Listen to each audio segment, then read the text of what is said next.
Welcome to sideB, motherfuckers. Welcome to sideB, motherfuckers.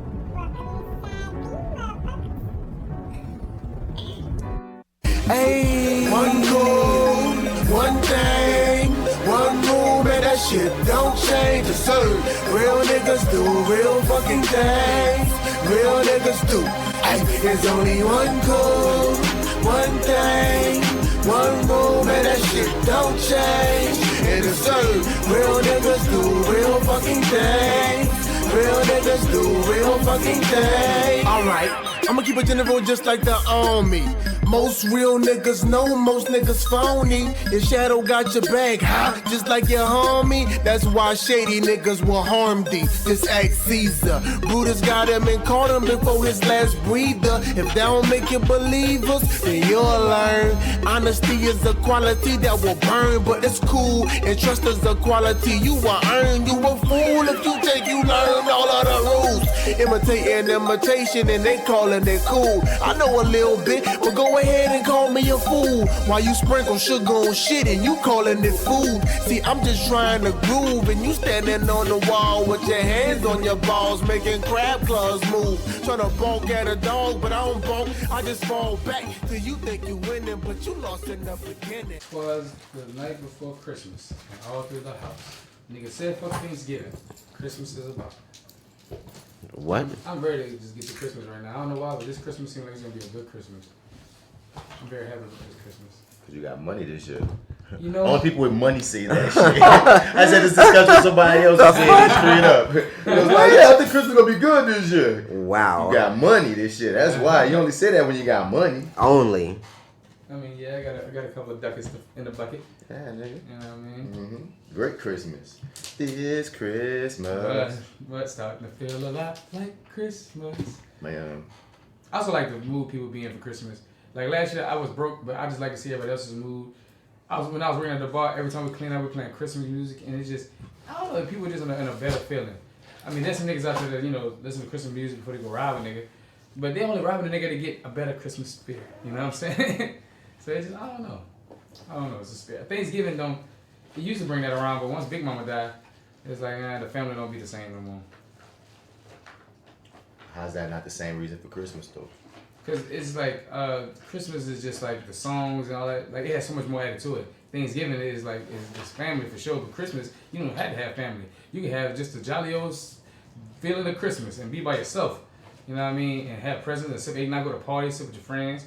But Thanksgiving when Big Mama If I'm died, having Christmas by myself, ain't nothing jolly about that shit. That That shit is so sounded depressing when you just said it. You can have Christmas with yourself. I mean, like what? That's like, dog. That's like going to a like- restaurant by your fucking self. For Thanksgiving, if I go to a restaurant, number one, I'll be self-care is mad. important. Yeah, Number two, self-care is important. This ain't got nothing to do with it. Number two, I'm talking about like what I'm saying is for Thanksgiving, you know, Big Mama, you be with your family. For Christmas, you can go travel solo dolo to other places and chill with other things and do other things solo dolo. You know what I'm saying? That sound like money. Yeah, like I feel like with that was said, that could go with anything. I could do it for Thanksgiving. You can, but Thanksgiving, man, that's one I just know for the longest. Christmas too, but Thanksgiving is a real family because you just sit. The day is only meant for family. They both sound They're like both that to meant me. for family. Like when you say Thanksgiving and Christmas, I just think family on top of family. I understand what you're saying because the whole main event and purpose of Thanksgiving is for family to come together and eat. Yeah. You can say that about Christmas. It's for family to come together and open presents. And eat. And a whole bunch of days leading up to it too. But you know, Christmas, the big deal ain't eating. The big deal is opening presents. Like Christmas takes up the whole month, basically. But the big deal is opening is presents. Yeah, it's a big deal. And the big deal about Thanksgiving is food. Niggas So I hear what you're saying, and the thing is, and people for Christmas don't always, like for Thanksgiving, aunties, cousins, people from all over might travel to Big Mama house specifically for Thanksgiving. On Christmas, you might go visit grandma that day, but you gonna go probably back to your house with your family. Well, you gotta parlay at night. You know what I'm saying? Yeah. See, the morning's for the thing. You gotta parlay at night. And Christmas is such a month long thing. Like niggas start saying Christmas as soon as December It's hits. still depressing without family though. I'm about to Like, say, you know what dog. I'm saying? Like in my family, both of those holidays were pretty much the same. Like the whole fucking family come together to eat and fellowship. Except on Christmas, we got presents too. But fuck, like it's both like a big, huge, family thing. Like it's just about family, period. But the commercialism, I understand what Joe's saying, like that slight difference of Thanksgiving specifically about family came from far and wide to eat. Christmas is presents. Sometimes it might just be you and your daughter. It might be it might be a immediate family. It might be not. Yeah, Christmas not always the big family affair. But as long as you got some it kind was of for family. me. You know what I mean? See, Devin, you got a family. Yeah, we keep saying commercialized. You talk about personal experience. I'm sorry, I can't speak from no other POV. What you can see other POVs. I can, yeah. That's what I'm saying. That's no, I can see it. Because I understand what you're saying. It. When he first said it was, both is family to me. But what I'm saying is, I understand that difference that he's making on. Okay, I see how Thanksgiving. I can see like it's really about family eating. Christmas is about family exchanging presents, but they got people who, like you say, might be a smaller it's about family. Santa Claus and pictures and reindeer and all this other commercial shit that makes Christmas. I know what you're saying. Immediate family, like if you was married to your wife and had kids, y'all could just have Christmas and it would be really just as normal. But if y'all just had Thanksgiving without nobody else coming over for Christmas, it'd be like, damn, nigga. That's what Thanksgiving. Ain't nothing special about this. What about the gumbo and all that? Hey, none of that happened, bitch. Who cooked the sweet potato? None of that, bitch. No, Just us. Same family, same people we saw last week, we see it this week, bitch. Same man, one. I don't want to see y'all niggas just bland ass. Man, look, baby, you can't cook no mac and cheese like my grandma do. I'm sorry. Sorry, fuck. That's why I go to Thanksgiving for the mac and cheese I can't get on a 365 in this bitch. All right. That's the thing too for Christmas. It's really fuck you. You better never. I choose to miss Christmas, bitch, so I can chill with you here with the kids. I gotta have Thanksgiving. If I can't have Christmas and Thanksgiving, bitch, I gotta have Thanksgiving. And so you choose Thanksgiving over Christmas? As far as like chilling with my family? Yeah. Yeah. Cause Interested. I don't know which one because they both like what D said. When I think Christmas, I think money. When I think Thanksgiving, I think hopping around for food. Yeah. Feel me? But I passed this to him. Yeah, I could have sworn he did. But you saw the Jason Mitchell thing? I didn't watch the video, man. Yeah, man. You watched the video? Yeah, I watched. Yo, you want before getting that, because I feel like we could get into that for a second. Yeah, that's gonna be a fucking long conversation. I haven't seen the video yet, but I mean, just the fact that I read the article with the things he said. Just the fact that he had an interview, like I know he had to say something. Like I didn't watch him, but from what if I had to put his words in the article that was written of the words he said, if I had to put it in some kind of animation, and I had to sum it up, if they said, Joe, sum up what you read in the article from the video that was taken, my sum it up would be like, man, them hoes tripping, you hear me? I knew it. That's how I feel like it was like, them hoes tripping. I ain't really, it wasn't really that. You hear me? I don't know why she tripping on that. I mean, shit, if I was sexual, I didn't know it. Oh, you know? I already know he said something. Like, he was on something, then he was on something like, I've had a hard life, playing a thugging victim. out these streets, so, sometimes I be a little aggressive with certain situations, you know what I'm saying? Oh, so he couldn't help it. And then, also I called some discriminations on me, and then the people that got fired. It's the man's fault. Wow. That nigga, he threw a bunch of everybody, like from what I read from the article. But you actually saw the video. Yeah. What's your opinion? Is it pretty much that? Man, Joe just confused me. Because just now, no. You started setting up your conversation like you wanted to hold off. I did. And then you gave your whole rundown. I'm like, wait, is he telling me to hold off or is he giving me his rundown? When he get on a fucking roll, he can't I was like, he just gave the whole rundown, bitch.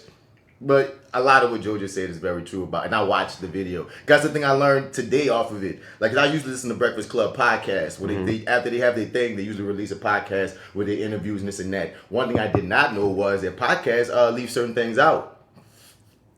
In interviews, I never knew that before. So I'm watching the video.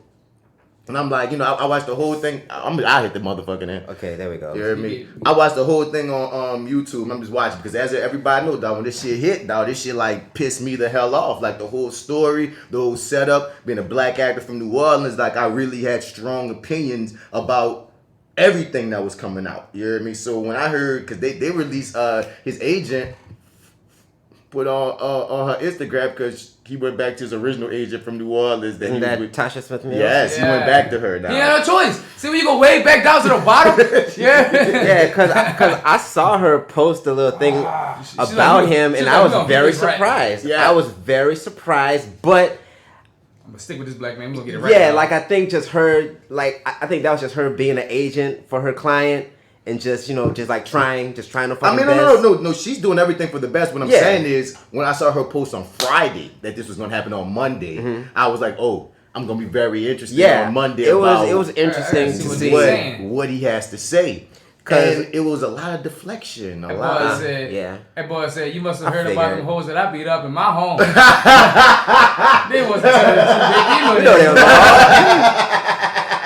Wow. Son, like, cause I'm watching it, dog. I put some of it on, son, but I'm watching it, son, and I'm just like, dog, like, I feel like used to talking to people that's stupid. Yeah. Like, and what was driving me to a degree was at points like Charlamagne and Envy was giving this nigga so much rope. Yeah. Like, I mean, I would have gave him rope. Nigga. Because hang the fucking But not to hang himself, to save himself. Oh, well, no. There'll be times where I'm like, Charlamagne, I know, like, what? Yeah. Y'all accepted that answer? Let me see. You know what I'm saying? And it was just like, but how long is this shit? An hour? We ain't gonna watch the whole hour. But what I'm saying is, it's a lot of what it's a lot of like what Joe was saying. It was a lot of, I don't know what happened. That wasn't me. Them hoes was tripping. I don't know nothing about that. He be like, I'll take my lick phone. I shouldn't have been there. It's like, okay. What? Right. I should have put myself, because that's the thing too, because that's the thing that kept on being very glaring for me. He'd be like, I'm gonna take my, like niggas say at one point, why don't you sue these people since all this shit is false? Yeah, if it's false, then sue 'em. He's like, well, I gotta take my responsibility for putting myself in a situation in the first place. You mean you gotta take responsibility for actually doing it? No, because you know, You gotta say just him being there, he gotta take responsibility for that. So since but he put like, himself, damn, niggas, you gonna take responsibility for everywhere you be when things happen? Like, Tupac got shot while I was there, I was so there. I'm kind of responsible for Tupac getting shot. Is that Like, not an admission of fucking guilt, or at least partial guilt? D, that's what I'm saying. The whole time I'm Sound watching like it, he deflecting and dodging. But certain Look like times, the Matrix. if you really keen, you'll be like, he just told y'all right there. He did some That he shit. fucking- yeah. Or he, like, because every time he's like, man, I'm gonna just take my licks on this. Or he's like, I just want to apologize if I hurt anybody, even though I don't think I did. Dude, that's an admission of guilt to me. You know, there's certain shit like that. You be Listen, I ain't like, saying I fucked over anybody, but if there's anyone that felt I did, dude, but that's what it was. I'm saying He sorry, did that but by- I know I didn't. No, he even said I didn't know I did. He said because I don't know, maybe I did and didn't realize. He's like it. pleading I mean, hey, ignorance, but still taking responsibility. Yeah, like, that's a son, telltale sign. That's telltale. That Because is textbook fucking. Admission. Come on Because now. if You it don't was talk to me really like I'm untrue, stupid. I'm sorry.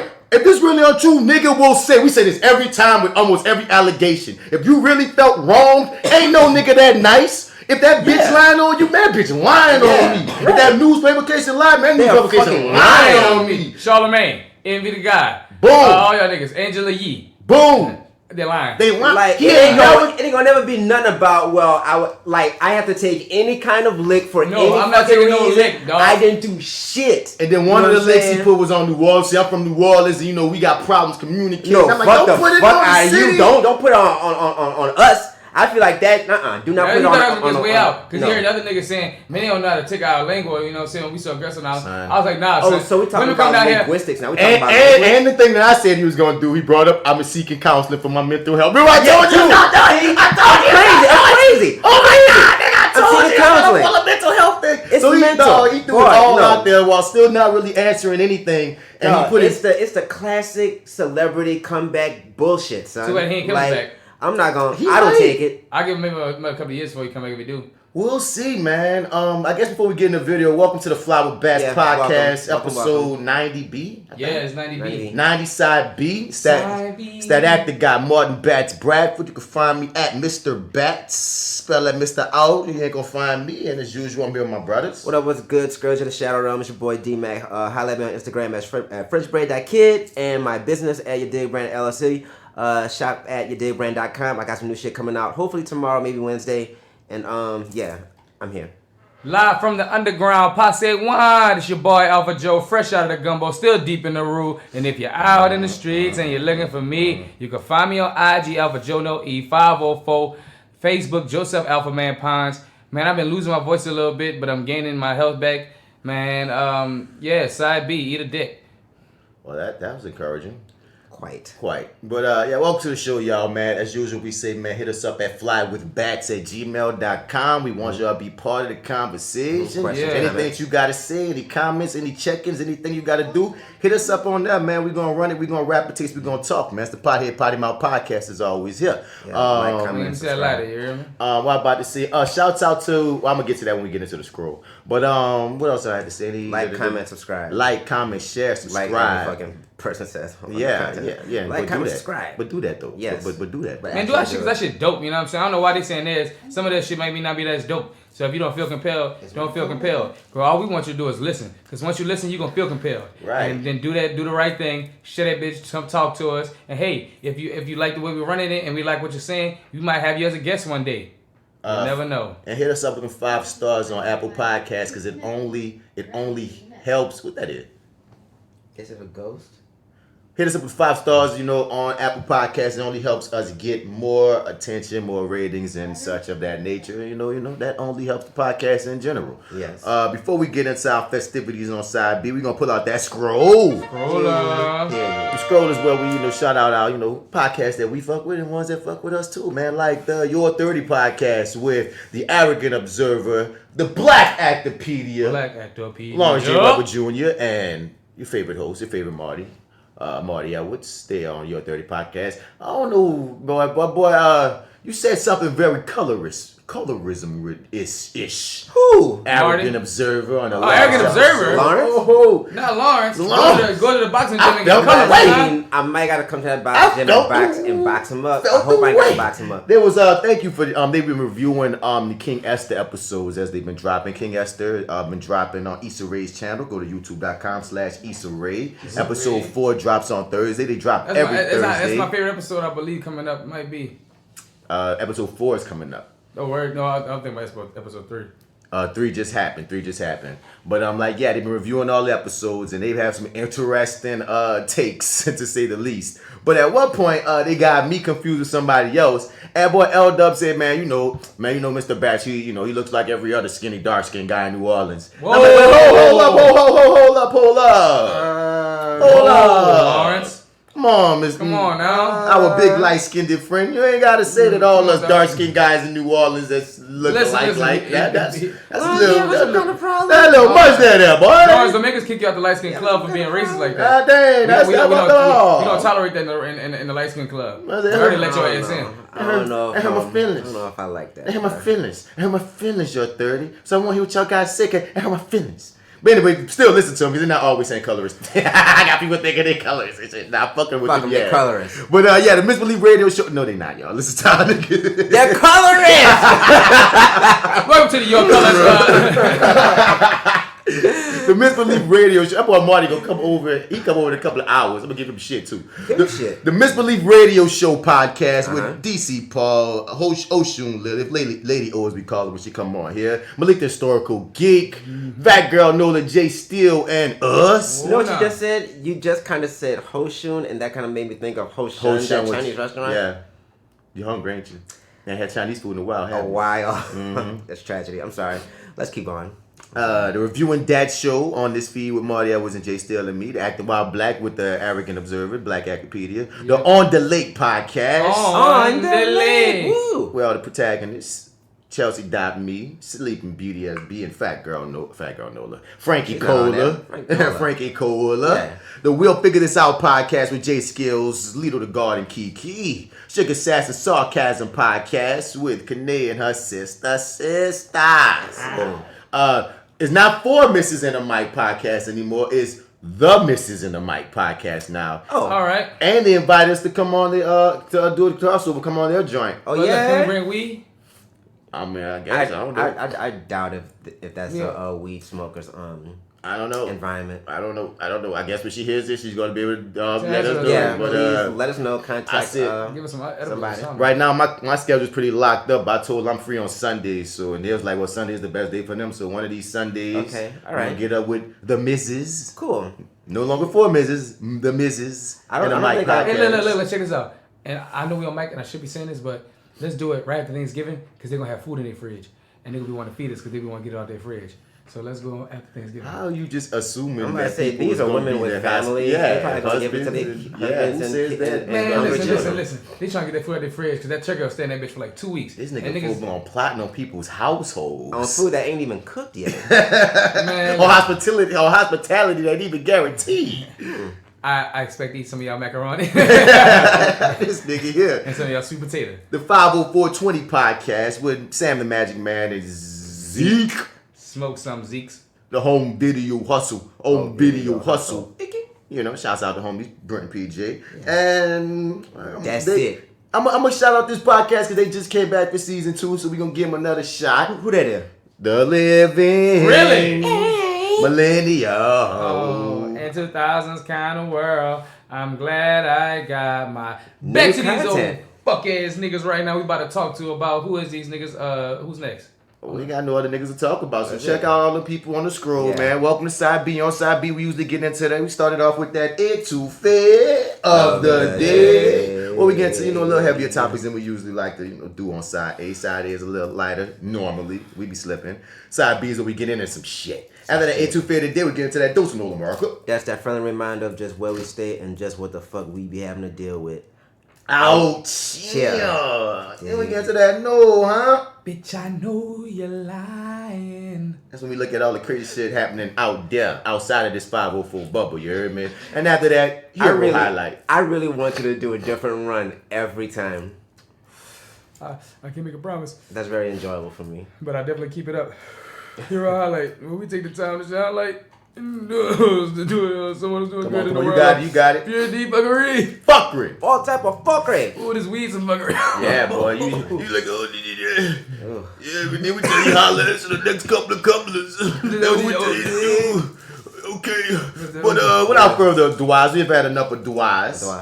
Let's get into some ETOUFEE. Eat up. Brother got his first gun, he ready to murder. He out of control, like a swole on bourbon. I don't even drink. If I see you, I ain't see you. Nah, I don't even blink. Nah, I don't even think that I'm here. But if I see you and I like you, I'ma smile. Is this really who I am? Huh?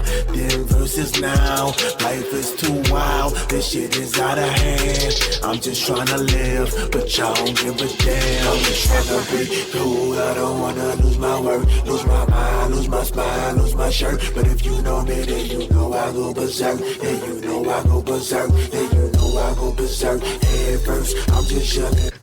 So yeah, we're gonna start off with bits and parts of this Jason Mitchell. All right, give me some of this fuckery. New Orleans zone. I need a dose. And so many allegations. Right. Back in May.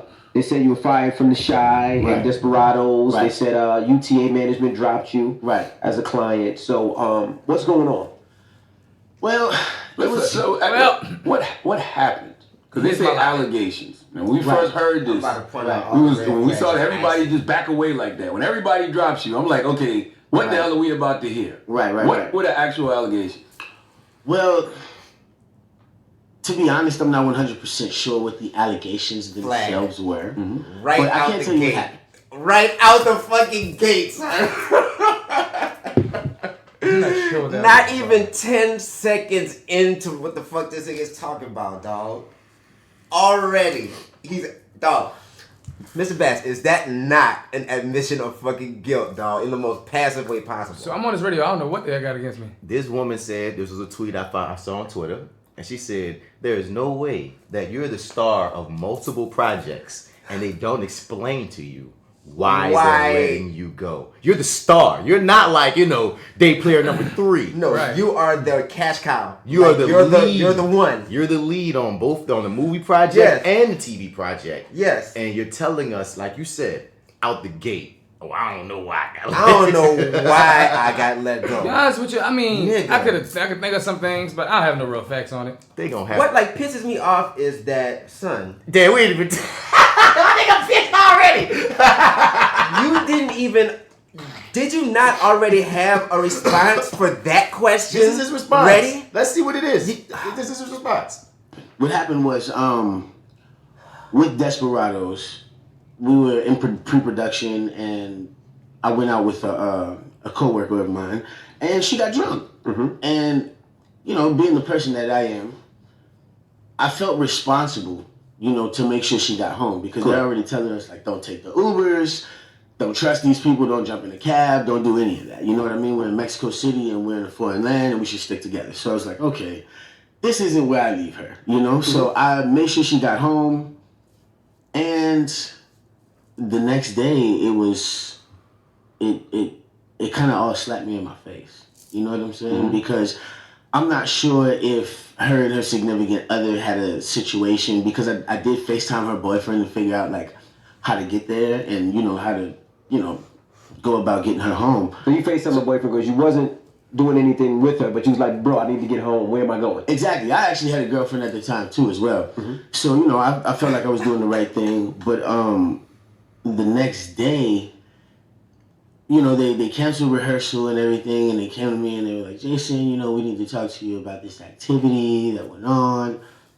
So, I told them my side of the story, but it still felt as if, I don't know if there was something that I missed or something that wasn't said, but, what activity did they say went on? Like, because if you just brought her home, what could possibly happen? Exactly. They weren't exactly specific with me about anything, and I was a little baffled by that, but they did pay me in full, before I left, so I was like, So they never even told you what you were accused of? No, they didn't. And, with that being said, I just want to jump out there and say, like, for anybody who's ever been around me, they know that I'm one of the most loving, sweet people in the world. But if I did do anything, say anything, make anybody feel any kind of way, you have my deepest apologies. Like, honestly, my deepest apologies. Because that was never my intention to make anybody feel any sort of way. I've definitely never put my hands on somebody or anything like that. But I think it was... Okay, he said he never put his hands on anyone.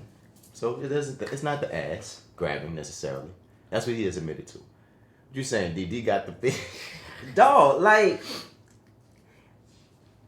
it. Okay, dude, it doesn't make sense to me.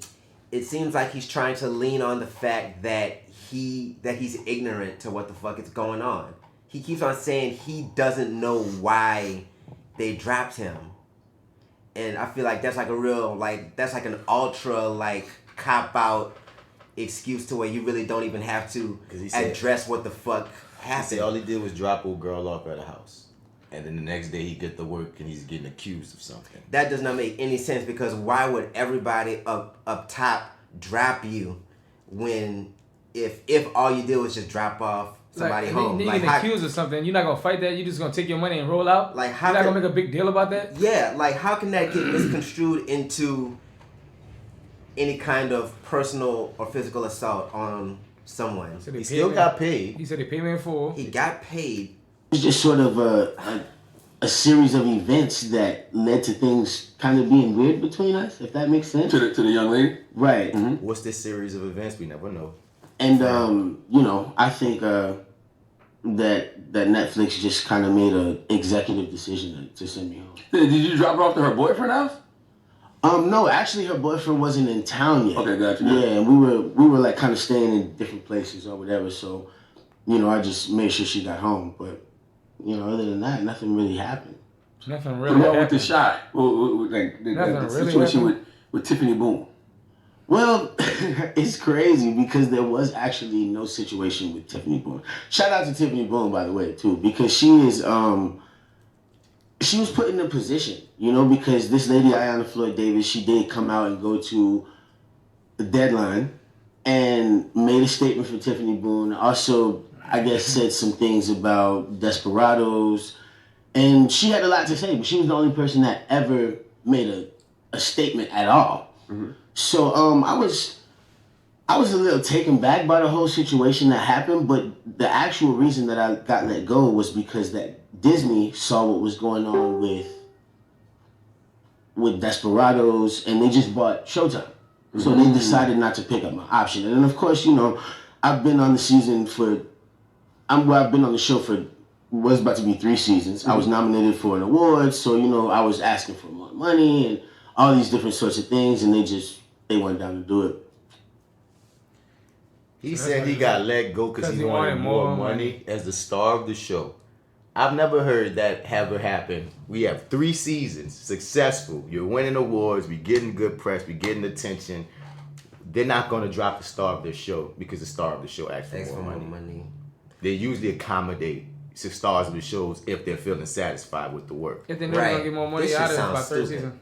Like I'm just being real here. This shit like, sound really stupid. That don't have the star of the show is not after 3 seasons. It's not like 7 seasons have gone down. Right. Because that's the thing. If you've been around for about 6-7 seasons, and they don't feel like because every season they usually have to give you a little bit more, bit more. That's come at times they'll cut motherfuckers. They're like, we tired of paying yours. We'll just get another character in this spot because your bounty got too high for me.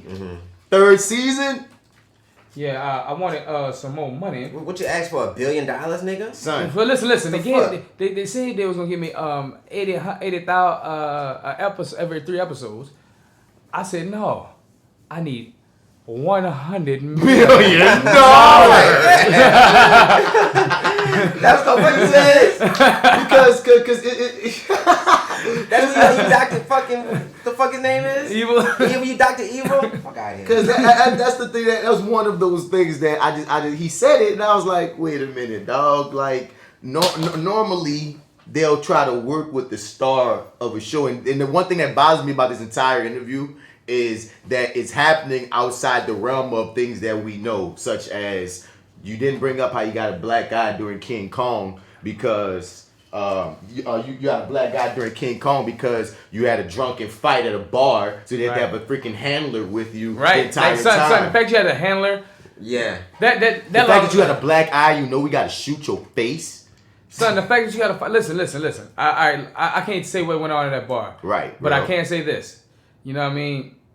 I'd have looked at that nigga that wanted to fight, unless my life was in danger, realized how much money I'm about to make, and got the fuck out that bar and kept on by my life. But hey, you know, at the same time, they work with you to get you a handler, so they must have fucked with whatever side you had. And the rumor about him slamming some girl, and this other rumor about some girl, and like saying he getting like Charlamagne bring and up. let's not talk about how you slapped in the airport. And no, they bring up the Delta flight thing at one point. They bring up yeah. And they bring up the situation of some girl hitting him, and he said the girl hit him because she heard him saying they got hoes in here, and she felt a girl is not gonna just randomly slap you because she heard you talking to you. They got hoes in here. What, Jason Mitchell? Slapping Jason Mitchell. No. I don't know. And so what you did after that, Jason Mitchell? No. Nothing. He didn't do anything. Okay, so he's never done anything. That's what this whole interview really is a lot of. I didn't do nothing. I don't know. But if I did, I'm sorry. And I came off that way that I didn't mean to come off. If I came off rapey, I wasn't trying to come off rapey. I thought I was coming off New Orleans. So you didn't even watch the interview and that's what's going down. So please forgive me, y'all. So it's like I'm misguided. She was the showrunner. She said that everybody, including Lena Waithe, was well aware of your misconduct long before they let you go. That's you know, and what misconduct? Because people keep saying misconduct, but nobody ever says what it is, which is baffling. Because you can't let somebody go and say it's misconduct, and then not say what it is, and not give somebody a chance to talk about them. Exactly. Because I was like the way I was raised. I don't know about everybody else, but the way I was raised, it was like if me and Charlamagne got a problem, DJ Envy sits us both down and say, hey, you know, what happened? Get both sides of the story, and that way you can assess it like that. But when you're dealing with HR, it doesn't work like that at all. You know, they'll never pop out and tell you, oh, this is what was said by that person, this is what was said by that person. So, One, DJ Envy. They didn't tell us what it was. The niggas in the know, I don't believe for 1 minute that he don't know. No, there's no that's my only deal, because DJ was like, we ever heard it was misconduct. No one said anything specific. Yeah, to the public. He keeps on trying to lean on this I don't know shit, son. Like, and now he's leaning on most people's ignorance about what the inner going ons of the movie industry. So he's saying how HR, man, it's HR in Hollywood, man, it's a crazy place, man. I'm telling you, bro.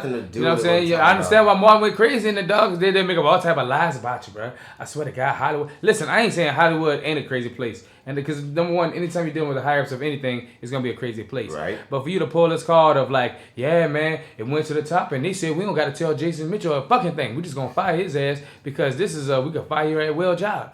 Get the fuck out of here, nah, dog. And my thing is, this is PR though. Like he playing the PR game. Just none of us are fools to the PR game. Right. But my thing is, I wish they could have gave him something smoother, a better way to go at it than we get in his interview. The thing is, he got to take licks, and he not taking no licks.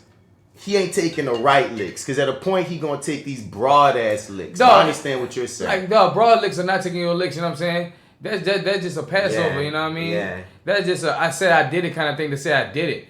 You know, that's a technicality. Because the general apologies, he does it at least he's gonna do it 3 times. The general apologies, the if I did thing, and that to me, but that to me is the admission of there's more to this story. That's how I feel. If you want to be some things like dog, be real with your dog. I was trying to whatever this and that. It didn't work out like I thought it was. I kind of stepped some boundaries. I didn't mean to step because I didn't know I was stepping them, and I found out I did step them. I apologize for stepping those boundaries. He says that at a point without saying he did anything. That's saying he nah, did. dog. It's interesting. You gotta be like, yeah, I did that shit. I did holler at her like this. You know what I'm saying? I didn't do that. Because the thing is, admit to what you did and admit to what you didn't do.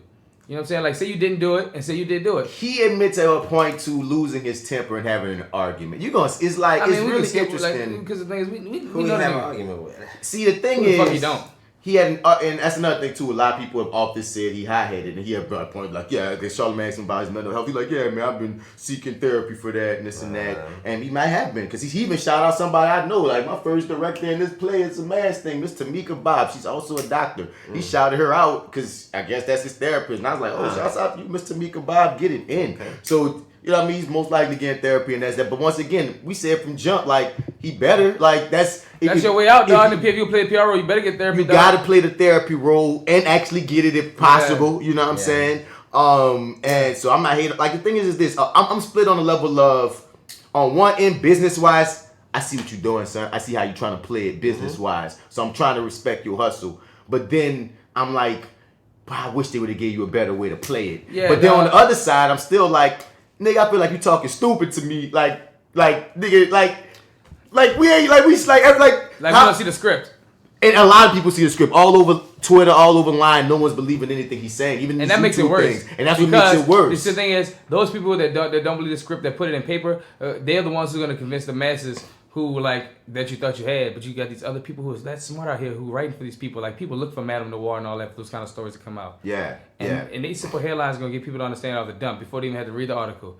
We don't believe this nigga. Right, and that's what's happening already. And they're going, and you know what's gonna happen. It's gonna be this huge contingent of majority probably women saying that this and that, he lying, this and that. Then we're gonna have that little contrarian nigga population that's gonna be like, no, man, what's happening. And that's gonna be the freaking conversation that's gonna be for a second till everyone forgets about it. So wait a minute. So you telling me that you don't know what happened? But when the shit dropped and all the thing went down and all these allegations popped up, you can't assume that's what it was? He said his people kept him off social media. He don't know nothing. No. That's just not perfecto. Like, he deflects and denies. Like I said, since he's from New Orleans, like, a part of me is like, dog, I want you to win, dog. I still want you to win. But the way you playing it, you keep on making me go like, but why you played it like that? Because even when the Delta flight come up, he saw about he had to pay $7,800. Wait, let's get to it. Like, it's so many random things that's like, never actually get the luxury of finding out exactly how somebody felt about something. Right. But when she went to HR about that situation. So now she went to HR about this heated discussion. Right. And was fired. And she was fired. She was fired. Right. But she wasn't supposed to approach you after HR. Exactly. Because he got into it with the chick that spilled all of the beans. He said he got into it with her. Mm-hmm. And so they had to go to HR and they weren't supposed to talk to each other again. I guess she talked to him again and then she got fired because she talked to him again. You feel me? So he's saying that because they had to see his discussion, that's why she made up all these things about him. But I'm like, son, if people had no ammo, they wouldn't have nothing to shoot with. You see what I'm saying? Like, she got a little bit too specific in a lot of her accusations, dog. A lot of these big companies, they're not gonna let a cash cow go just for a accusation, son. Like, son, you wasn't about to buy NBC, son. You know, like. And like even when they talk about the chick Tiffany Boone, the actress that said, I mean, she never made her own statement, but it was said by her people basically that, you know what I mean, she felt uncomfortable on set with him. The boyfriend had to come on. Then they bring up that type of stuff, and he was like, well, me and Tiffany, we got into it like in the first season, and we just agreed that we only gonna just be cast members with each other. Yeah, like hold on. That's another thing that when I read an article, like, so y'all agree that y'all gonna be just work partners. That's it. Because getting into it. Because y'all kept getting into it. But he says in no way that he did anything more than that. Or something like that. He asked him why the boyfriend showed up. He was like, I don't know, just why would anybody would show up. People bring family on set all the time. Now people do. And people That's do. True. People but I'm like, dog, friends and girlfriends on set. But this is what I see it as. See this big circle over here? That's the circle of what we're talking about. See that little circle right here? That's the loophole that you jump through. Like, and it's fucking... And cherry picking. Yeah, you know what I'm saying? Like, cherry picking I mean, like, yeah, I mean, niggas come to sell all the time. You know, I brought my little nephew to sit. You know, who knows? I got 2 daughters. He dropped that 3 times. Certain things I was peeping like throughout when he the was in New Orleans, I dapped him off. You feel me? He said that. I'm saying, like, even brought some up, like, he was like, man, how could I be sexually harassed when I got 3 daughters? If something ever happened to my daughters, I'll be the nigga whooping. That's also an admission of guilt to me, son. Like, certain things just from, like, if you pay attention to psychology, it's kind of hard to, like, ignore when you're watching it. And I think people was like, catching this shit. I feel like people was catching these cues even if they couldn't verbalize as well as one of us could verbalize. Oh, this that cue, or this that cue. But you just feel it as you're watching it too. You're like, this feel weird. Like, the thing about human nature, dog, is they can call it the body language seem funny. Yeah. A lot of his body language, weird. like there's like a lot of unspoken shit that he's also doing, like especially facial wise. I'm like, ooh, nigga, like you are so guilty and you're trying to hide it, but at the same time, it's like you're passively trying to air out your fucking laundry.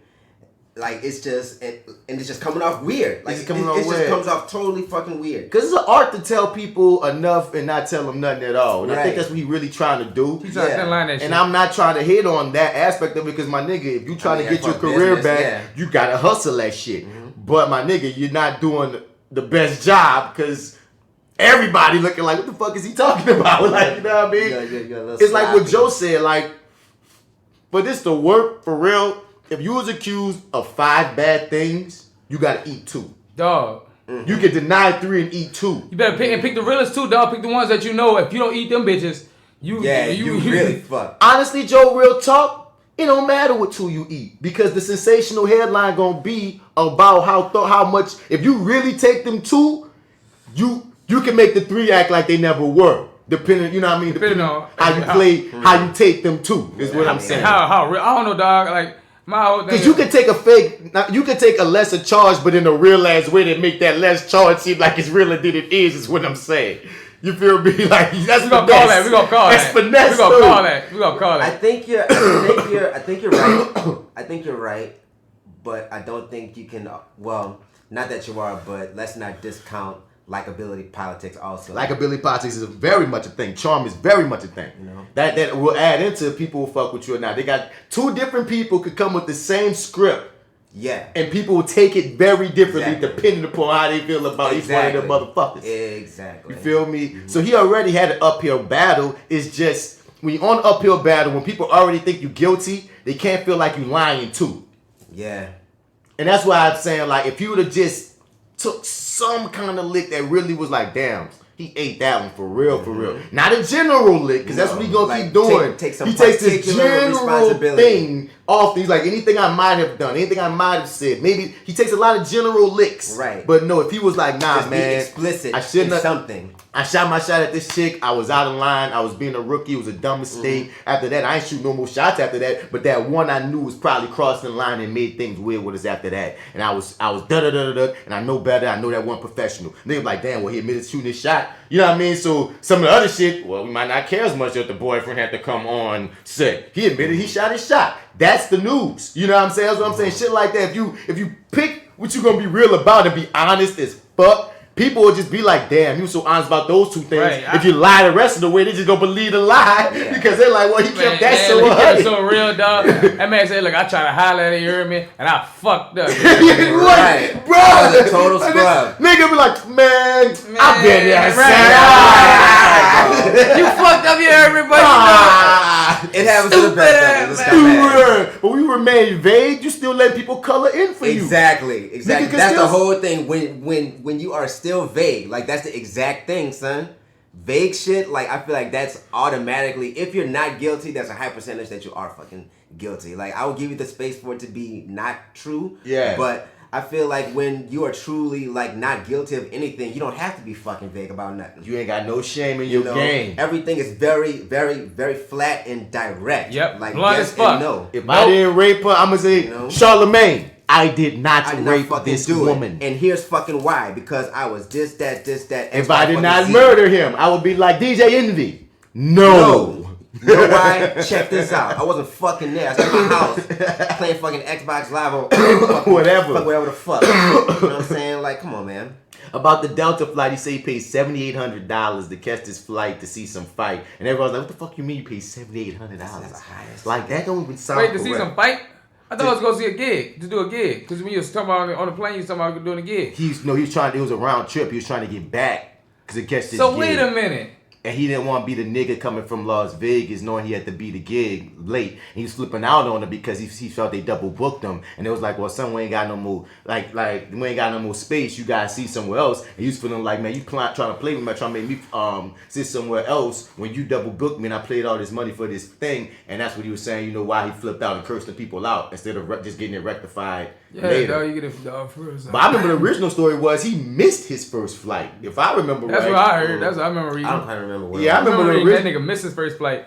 And then he felt played because he couldn't get the same first class that he had before because he missed the first flight. That's now, what I heard. if that's the case, and that's fucked up. But let's say I do believe what he's saying that they double booked him. At the end of the day, my nigga, if you really try to get to that gig, cursing them people out ain't the way. Just get your refund for putting you in a seat that you didn't, you know. If you pay for this seat and they ain't got no more room, they can't create room. That just is what it is. Now, if you want, he whipped the black man shit up. Well, I know they wouldn't do that to their white. And you might be absolutely right, son. They probably wouldn't pull that on some white man, son. But you can still handle that shit when y'all land. At the end of the day, you still got to get to this gig. Right. They can't create. Like, they can't create space. Can't You get nigga, what don't they blame got, New right? Orleans for you losing your temper about some shit that years prior you would have just been happy to be on any piece of the plane. That's the parts that just really get me a lot of times, man. I just be like, a lot of y'all be forgetting about what it was like, huh? Like, for real. You must want to go back. They were young, they not a kid, ain't they? Not even young, nigga. You know what I mean? Just when you was broke. Right. You could have been 40, man, got on when you was 45, and then you forgot, nigga. You know you just was broke when you was 40, yeah, bitch. Don't forget. You hear me? Well, Joe got to check on out this bitch. Man, yeah, dog. I just got this crib, and I will put my deposit down on it. Oh, you got your own. Good job. Yeah. It ain't too far either. It's on Esplanade. So, see you niggas later. Right, my nigga. All right. But as I leave out, I'll say this. Jason Mitchell, just stop saying stupid shit. Stop doing stupid shit. I mean, that's one thing he said, too. He said he gonna move different. Like, he said all the right things. Okay. Mixed in with some of the shit that we can be Some like. of the bullshit. Yeah. When we see the bullshit. Yeah. Just come better with your bullshit. Yeah. I need you to be a better bullshitter. Address the real. Or better at this PR shit. Right, because this shit right here, you coming around here with it, it's fugazi as fuck. You know what I'm saying? Especially some grown ass men and women out here. You know what I'm saying? And somebody made a statement about Jussie Smollett and Jason Mitchell on the level of my nigga. Y'all are professional actors and y'all can't get us to believe right. any of the shit that y'all trying to sell us. Because they don't believe in the material themselves. That's a word. There you go, right there. There you go, right there. And we're supposed to start this ETOUFEE off differently, man. But to take a detour since you about to leave.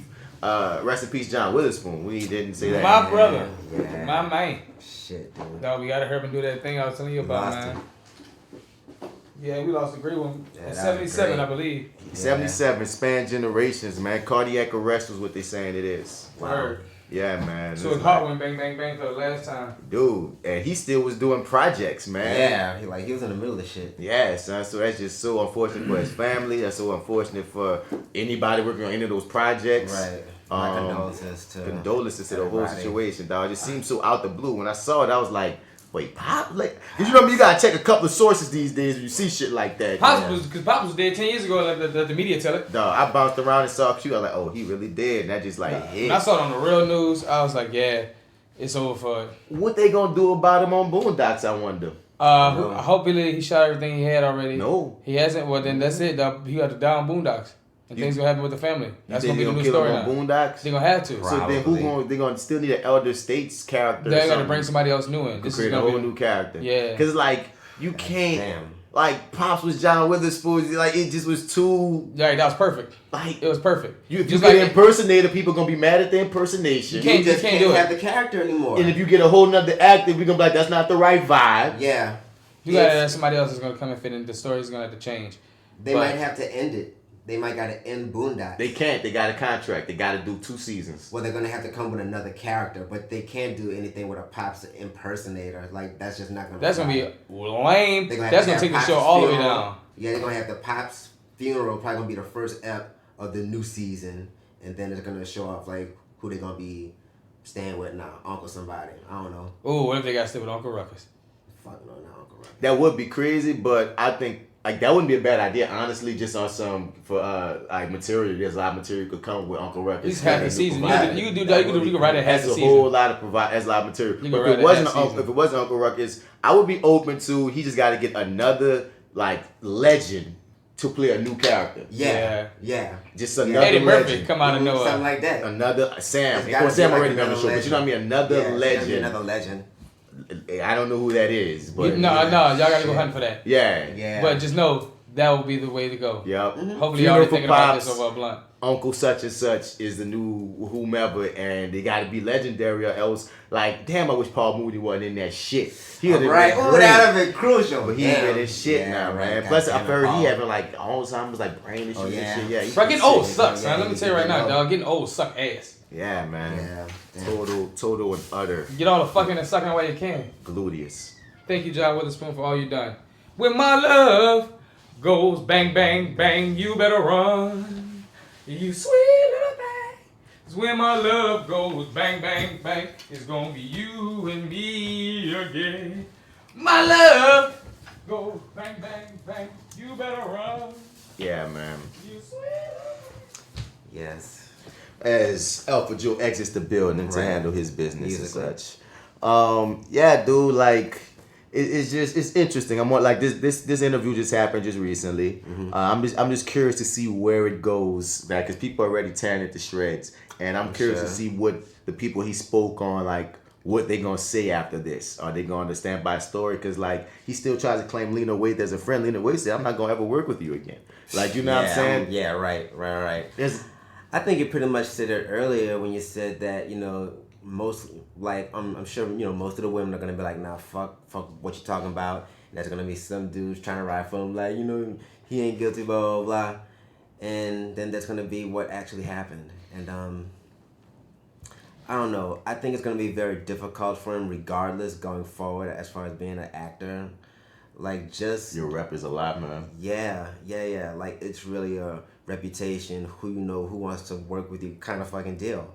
And just the fact that he's being very vague right now, like he's not being really forceful about anything or very, you know, clear about anything that's fucking happened. But he's clear that he's getting therapy, which is a good news bite thing to say. It is, but I mean, that is playing the victim. That is a red flag. I hear you. That is a red fucking flag, dude. I hear you. Like, it's... But he needs to get that out there because if anything, since there's no way we're not specific on what the misconduct was, whether it was sexual misconduct, whether it was just he's temperamental, he just be flipping out on motherfuckers, you know what I mean? We don't know when he does admit to having a temper. So let's say it's not sexual, let's just say, nigga, you be on edge, bruh. You know what I'm saying? If you saying that you're in therapy for this and you listen, I'm because he brought up Young Greatness dying. He brought up he been grieving. Like he is trying to play on the emotion. Like that is all that shit just sounds like you're trying to play on people's emotions, dog. Like I'm not. It's that it sounds too good to be true. Like you said earlier, dog. Like he's saying all the right things. That is a red flag to me. You know what I'm saying? Like, but the frustrating thing about him saying all the right things is like what I said. I don't mean to call what he's saying bullshit, but it's just like, my G, like you just said a lot of nothing just now. Yeah. Or like clearly, you know, there's a bunch of times he just says a lot of nothing. A lot of nothing. And people like, we realize you didn't say nothing, right? Right. That's exactly what I'm saying. And you sell it, and then he'll say the right buzz thing, but it's like, my nigga, that line, that right thing that you said would have been earned if you didn't say nothing in this before it. Right. You know what I mean? Like, that was the right thing to end it with. Like, certain things you did say right in this interview that I maybe go, okay, that was rightfully said, but it feels hollow because it's hard to believe a clean majority of it when you keep on saying you did nothing. So there's a bunch of empty words. He said that he got dropped from the Shy because he wanted more money. Really? No. He said that he got dropped from Desperados because he dropped his girl off at her house. What? You know what I'm saying? What? And he says things like series of events, things leading to. He's very vague about it. He said no complaints happened in season 1, even though he did admit that from episode 3 of season 1, him and that girl, the lead character who left the show, got into it. He said she didn't leave the show because of him. She left the show because she got a better job than the leading role on a Showtime TV series. And we're just supposed to just take that. You know what I'm saying? There's just so many things he just kept saying that it's like, yo, like you can't really quantify any of it. Like, it's just so... It's so like nebulous in fucking nature, like, and ignoring all the news stories about crazy events that you've done as well. You want to ignore all that too, right? Like there's nothing solid in what he's saying that I can like really hold on to, that can like make me feel like, okay, like maybe you're telling the truth about something, like maybe you actually didn't do it, but you're not giving me nothing. But like this, I believe he's probably telling the truth, but he's just leaving out a lot of other shit. You most likely did bring that girl home. But there are a bunch of other shit that happened within that context that we don't know. That's what I'm saying. You know what I'm saying? And I mean, I don't think he's lying. He's omitting. He think we don't realize there's a lot of omissions happening here. Omission is just diet lying. Yeah, like that's the same fucking shit, dog. It's just another form of lying. Like you're like light. You're like leaving out the fucking the fucking meat, juices of the fucking shit. Yeah. You know what I'm saying, dog? No. You are purposely deceiving me by not telling me every fucking thing. That's fucking lying. So no, lying, deceit, all of it. Like, all of it just comes off very deceitful and cunning and calculated and business-minded, which I get. I understand. I get it. But motherfucker, you not fooling niggas, dog. Like, niggas see through that shit. Yeah. That's all he says. So it's like, man, dog, my biggest thing is I'm a black actor from New Orleans. You a black actor from New Orleans. We understand the plight of how hard it is to get out of New Orleans and to get to the stage that this man got to. Yeah. So that's why I hit such a chord, because like, my G, you got to this stage and you said your upbringing in New Orleans is one of the things that was your detriment. And I'm like, my dude, like, even if that was, it's so unfortunate to see like such a fall from grace. And I'm never gonna hate on a black man getting it, so I do hope you get bounced back. But in your bounce back, well, you know what I mean, you have your journey. No matter what you telling these interview people, I'm just hoping for real black man to black man that nigga, you really learned how you fucked up and really take in that was a big fuck up. Yeah. You know what I'm saying? I can take the bounce back also, son, but in order for me to be able to chew on that and like really take it, I need you to like be a little bit more clear about what the fuck you did and what you're sorry for. And because it's hard to forgive you for something I don't know what niggas supposed to be forgiving you for. Yeah. And you saying I'm sorry in general to a whole bunch of people. And the thing is, you might not owe nobody your truth, dog, but in a game where so much is dependent upon fans coming to see your films, you need to have fans feeling like they can fuck with you. And like some of the most beloved people in the game, generally speaking, are folk that we feel are just transparent and real. And I'm gonna say it again, there's an art to it. Yeah. You ain't gotta tell everybody every facet of your business. True. For people to feel like that girl real, or that nigga real. You know what I'm saying? I feel true. You know what I'm saying? But yeah, moving on, man. What else going on in the world? Rodney Reed, man. Did you hear about that situation? Who the fuck is Rodney Reed? Man, he's this man, dog. He's on death row. He's said to be executed like I think next week. A bunch of people been signing a petition for him. Oh, that's the dude that's about to be put to death with like no evidence. No evidence. How is this shit even possible? It happened more often than niggas realize. And it's so fucking of course. Rodney Reed has spent the past 21 years on death row after he was convicted of the 1996 rape and murder of Stacey Stites, a woman he was having a sexual relationship with in Bishop, Texas. According to the Innocence Project, Texas is on the verge of executing an innocent man, citing a number of contradicting confessions and evidence which implicates Stites' fiance, Jimmy Fennell, a local police officer who was originally the prime suspect in her murder. Damn. Here we go. The project, along with Reed's attorneys, filed an application for clemency with the Texas Board of Pardons and Paroles on October 30th in the wake of a new affidavit sworn by Arthur Snow. Snow, a former member of the Aryan Brotherhood and prison mate of Fennell, claims the officer admitted to killing his fiancée in 2010. The affidavit states that Fennell came to Snow to ask for protection from the white supremacist prison gang. Yeah. Snow said that during the conversations with Fennell, he spoke of his fiancée with a lot of hatred and resentment because she was having an affair with the black man before later confessing, "I had to kill my nigger-loving fiancée." Fennell was serving time for rape at the Texas prison when he allegedly made the confession. So nigga, so the cop is already serving time for rape, and you trying to kill the black man because, okay. Wow. Another sworn affidavit from former fellow Sheriff Office Officer Charles Wayne Fletcher claims that Fennell said he believes Stites was a faggot ass nigga. What? Fucking a nigga. I'm sorry. It had stars. Wow. Believed that his wife was fucking a nigger. Fletcher also described that Fennell was acting cold, empty, and emotionless at Stites' funeral. I was so disturbed by his behavior that it caused me to question whether he was involved in Stacey's death, Fletcher said. Wow. 2 other people have since come forward to provide evidence against Fennell, including an insurance salesperson who claimed he was threatening to kill Stites, that he threatened to kill Stites while applying for life insurance. What? An officer from the Lee County Sheriff's Office also alleged Fennell made alarming and incriminating statements at Stites' funeral regarding her body. The Innocence Project say that Reed was mainly found guilty because his semen was taken from Stites' body, which is attributed to the consensual relationship between them. They say the murder weapon was never been tested for DNA, and 3 forensic experts have admitted errors in their testimonies, including that the original time of death for Stites is inaccurate. Mr. Reed's execution is less than 1 month away, meaning Texas is frighteningly close to executing an innocent man.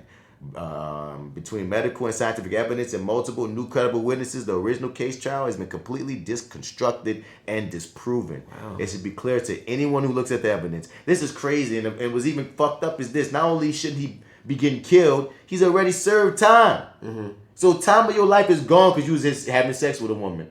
And her husband felt the way he killed him. He was a cop. Cat Connects had you fucked up. Yeah, dog. Like, that just sounds like some inside cop shit that they was trying to keep, hidden in small town fucking America. Bumfuck Texas. Right, like in Bumfuck Texas where basically nobody's watching them. Right. And they probably do that shit all the fucking time. But this shit just happened to get some fucking traction, luckily. Son. Luckily, and it's being fucking exposed. I hope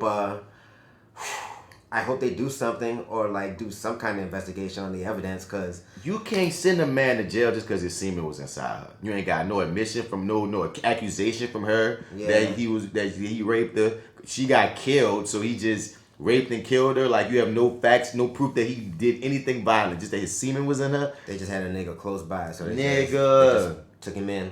So y'all can look it up, man. We're looking at Rodney Reed. There's a petition. I signed that motherfucker. It take a few seconds to sign the damn petition. And right now it's like over 100K. Even Kim Kardashian trying to jump in. Like, all kinds of celebrities, like people have been trying to, speak up about this. And like stories like these, I will say it all the time on this podcast, become increasingly more frustrating when you just know that he is one of a million. Right. He is viral. Viral means if for everything that's viral, there's a dozens to hundreds more that aren't getting this attention. Exactly. Kim K don't know about all the motherfuckers unfairly behind bars for fuck shit. Right. You feel me? We know Rodney Reed's name because of this viral sensation, son. But it just make me the justice, our penal system is flawed, and we don't want to address and attack the flaws. Yeah. And we have so many of these men and women getting murdered. That's murder. If you are executed for a crime you did not commit, it's murder. You were murdered by the state. Yeah, it's just state-sanctioned murder. And this is one of the things where, because I'm always the first one to say, fuck social media, period. There's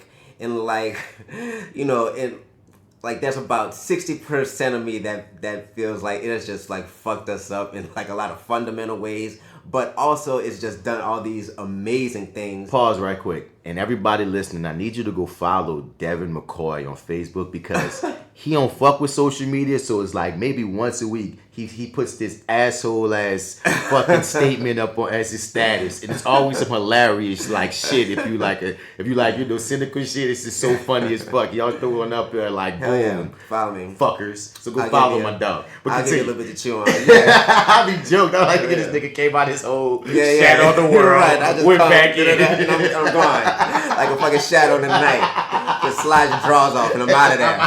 You hear what I mean? Just like that. I'm out of there.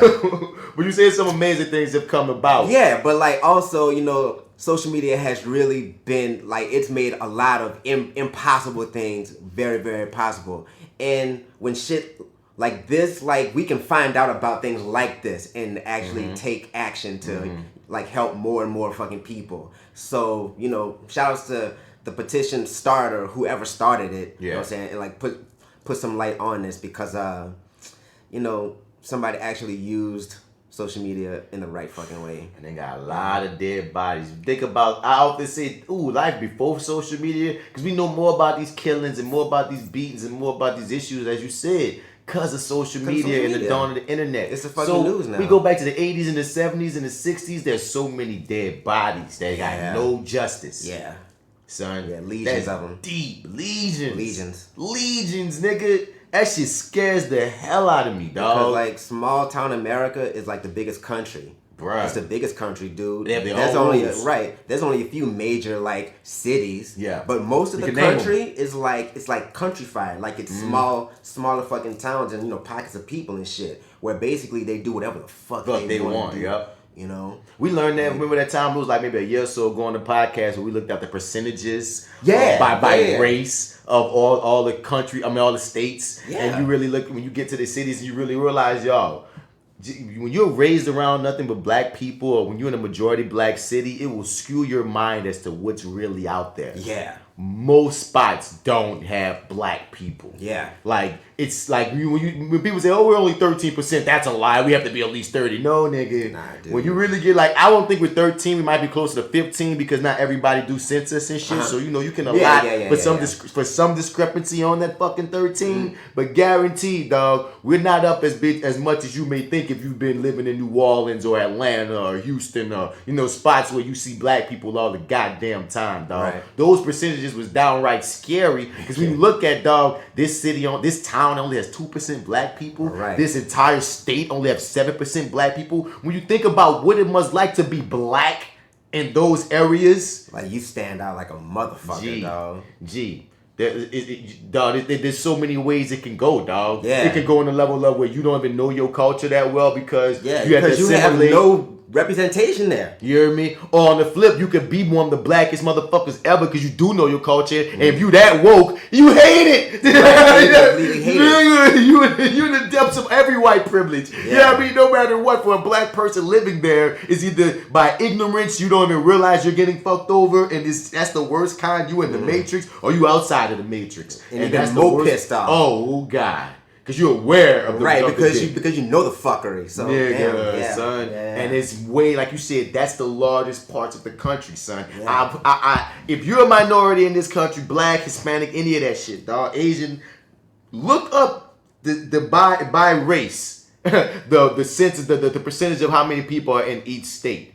Yeah. It will trip you out. It will trip you out, and you'll learn a lot about why a lot of shit be happening out here. You hear me? But moving on, Kanye West. Oh my God. He was just in Baton Rouge. Either like yesterday or day before yesterday or something. That's where that brunch scandal came from. Yeah, all that brunch shit. I thought it was funny. I saw a picture of the fucking plate with the pancakes and the fucking non-cooked sausage and shit. That fucking sausage was white. I would have never eaten that shit.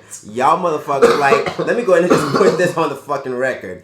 Anybody who ate that brunch at Kanye West's fucking church service, seek medical attention immediately. Okay, no. you got some kind of worm crawling around in you. You got some kind of sauce. I think I said this weeks ago. Like, do not take any food or beverage from this nigga Kanye, dog. You had a problem in your brain for paying $55. Nah, they saying that he didn't charge that. Yeah, no, I'm about to pull that up. That's the story I just pulled up. But I'm saying, like, before we get into whatever anybody said in this story, if you really paid $55 for that, you stupid. But a catering company speaks out. According to TMZ, a rep from Bethany tells us while the event did happen outside of Bethany Church, Bethany only supplied the location, nothing else. The rep says the event promoter was Affiliate Nation. The catering company behind it is taking responsibility. Kanye and crew performed in Baton Rouge Friday night at Brunchella, fundraising event held in front of Bethany Church. Guests were charged $50 per plate, and one documented their meal on social media, showing pancakes, sausage, and a couple of slices of bacon. The post quickly spread, with many comparing it to meals served at Fire Festival. Look at that fucking picture, son. I would not eat that fucking sausage, dog. God. That fucking sausage looks like a stony gray. Yeah, and the pancakes, dog, I don't see no syrup, no butter, no nothing, dude. That bacon looks so That bacon looks depressed, dog. Like, Y'all paid $55 for that? Did y'all? Kanye and team came under fire with people accusing me of being the one who was charging for the subpar meal. However, we're told, this is TMZ, that it was quite the opposite. In fact, Kanye didn't receive any money to perform Friday and covered all travel costs for his choir as well. The catering company behind the meal, Lawrence Fine Catering, tells us the catering company acknowledges it did not provide adequate food for one attendee, and the social media post went viral. They continue, Kanye West and the Sunday Service Collective should be disassociated with such claims surrounding the food. Sound like y'all got paid off. It sound like y'all got paid off, bitch. This is sounding really weird. Because you gonna say that, look, we fucked up that one person's thing. Everybody else had good food. Get the fuck. I'm suspect. Man, That's but it's funny. not like I'm not. But I just said Kanye West because just him as a general entity. When you bring up the fucking brunch scandal, when you bring up him saying that the Democrats are trying to kill your babies. I'm about to say, like, let's actually get on the more important part about what's going on with Kanye West right now, dude. Like, Kanye West, this is a commentary on the fucking fact that we've been knowing this shit, son. But like, all you have to fucking do in this culture is just say the name Jesus, dog. If you say the name Jesus, dude, these motherfuckers will fucking bite down. They will bite down hard, and you can just drag them wherever the fuck you want to take them, son. And that's like, see, I was gonna get to that part, but since you want to start there, let's start there. That pisses me off. Son. Yeah, that's why. Like, in a that's real, why I started there, way, because dog. it really like, makes me angry. Because I'm saying, like, because this like, and this is not, of course, it's not all Christians, dog. No, it's like a lot of Christians, y'all got your hairs on straight. Disclaimer. But there's a section of you motherfuckers that blow me, that lead us to slaughter, dog. Because I don't give a goddamn, son. If someone is promoting against us as human beings in this society, fuck what he talking about with that church shit. You feel me? If a mofo is a goddamn murderer and he say Jesus' name, that don't mean that he ain't a fucking murderer. A rapist that say, like I said, R. Kelly dropped the gospel album. Or is the church about to say, hey, let's let R. Kelly come around the children? Let's support R. Kelly? Come on, dog. Kanye West is out here oftentimes spewing lies and promoting white supremacy and trying to push on the black community someone that is not for the black community. You feel me? And that is so dangerous because like he's like such a black like icon in culture. Like it's fucking Kanye West. And it's like sometimes it really smacks of like who is controlling you, Kanye fucking West? Like, are you really making all these choices on your fucking own? Yes, bro. He's that arrogant. Oh my God, son. My dog really bipolar, and he didn't. You know, he that arrogant. He just gone left. Because you gotta remember this one thing about Kanye West since his onset, coming from one of the biggest fans, dog. He's a contrarian by nature. You feel me? So if motherfuckers telling him, this is how you gotta be, this is how you gotta think, this is what you gotta ride with, his natural state is to be like rah against it. Then you come out with the fact where he realizes late in life that he bipolar, so and he chooses not to do any meds. So you throw that in the blender and you got him. I don't even think he believed the shit he was saying at first, but now he done talked him. They say it in wrestling. He done fucking shot himself into a work. He done worked himself into a shoot. That's what I mean to say. In wrestling, they say, you know what I mean, a shoot is when it's real, a work is when they, you know, pulling the wool over you. And some people, like, you know what I mean, it's like being in character. They be in character so long that they start believing their own fucking gimmick and shit. You know what I mean? So he didn't work himself into a shoot. You know what I mean? So now he's sipping the Kool-Aid that at one point he knew was bullshit. Half the music he was putting out was speaking very in-depth how all this shit is fuckery that he's saying right now isn't fuckery. Right, dude. And you just made $68 million in tax returns off this president. We're not going to ignore that as being a very good reason to all of a sudden be like, I'm a Republican and I'm supporting this nonsense. Dude, that is so much fucking money. You're lying about Planned Parenthood. Planned Parenthood saved so many freaking lives, dog. It's not just about abortions and quote unquote killing babies. The Plan B pill does not kill babies. It makes it so a pregnancy don't happen in the first place. Get pregnant, right? So ain't no baby even came. Fuck out of here, man. And you spreading these lies, dog. You like, again, and Donald Trump ain't even just bad for black people. He's bad for women. He's bad for gay people. He's bad for like a lot of society. People. If you're broke in this country, he's bad for you. And you're trying to tell me just because Kanye West said Jesus and God and is doing Sunday services that we supposed to just forget all that, still line his pockets with money because Jesus King dropped at #1 still. Whether for controversy or not. He still has the #1 album right now in the country just because he got to say Jesus and we supposed to forget all his fuck shit. That trips me out. It trips me out, dog. And I be getting so mad when I see all those people up there like basically supporting this shit, like singing all these fucking songs and blah blah blah. I'm they like, got y'all. gospel singers that. Finish your thought. I'm sorry. Go on. I was just saying, dog. Like, it just really pisses me off when I see that he still got people willing to lift him fucking up, and I'm like, y'all don't fucking remember all this shit that this dude be fucking saying about y'all. Like, I don't understand. That boy said recently that black people don't have no culture. That nigga just said, he been saying the craziest shit. And I'm like, dog, he says things that are very anti to our existence. Yes, race is a social construct, but guess what? It's the social construct that we are in. Right. Just because we can see a thing ain't real, it's like money. You can see that green paper ain't shit. $1 bill is worth nothing, but it's worth everything because we've all agreed that it's worth that. So we all agree that black is black, white is white, brown is brown. So it is what it is. And currently, my black ass, the things that he says things that are detriment to us. So him yelling Jesus should not forgive that. Black people, like, black church. Like, what the hell? Come on. Even the gospel singer saying, well, because he gave his life to Christ now, man. That's all that matters. That's all that matters. I'm going to continue to work with the brother. Like, yo. I hate it. Are you kidding me? Sometimes the politics really matter. And if he's going to support somebody like Donald Trump, it trips me out that the church still be riding with Trump. Whole heathen out here. Because the church gets money tax fucking free. Dude. That's why. It's in their best interest. Not good looks. And I'm going to always say on this joint, dog, he lost me when he said George Bush don't care about black people. When he retracted that statement. When he ran that back, I was having a victim mentality like most black people do.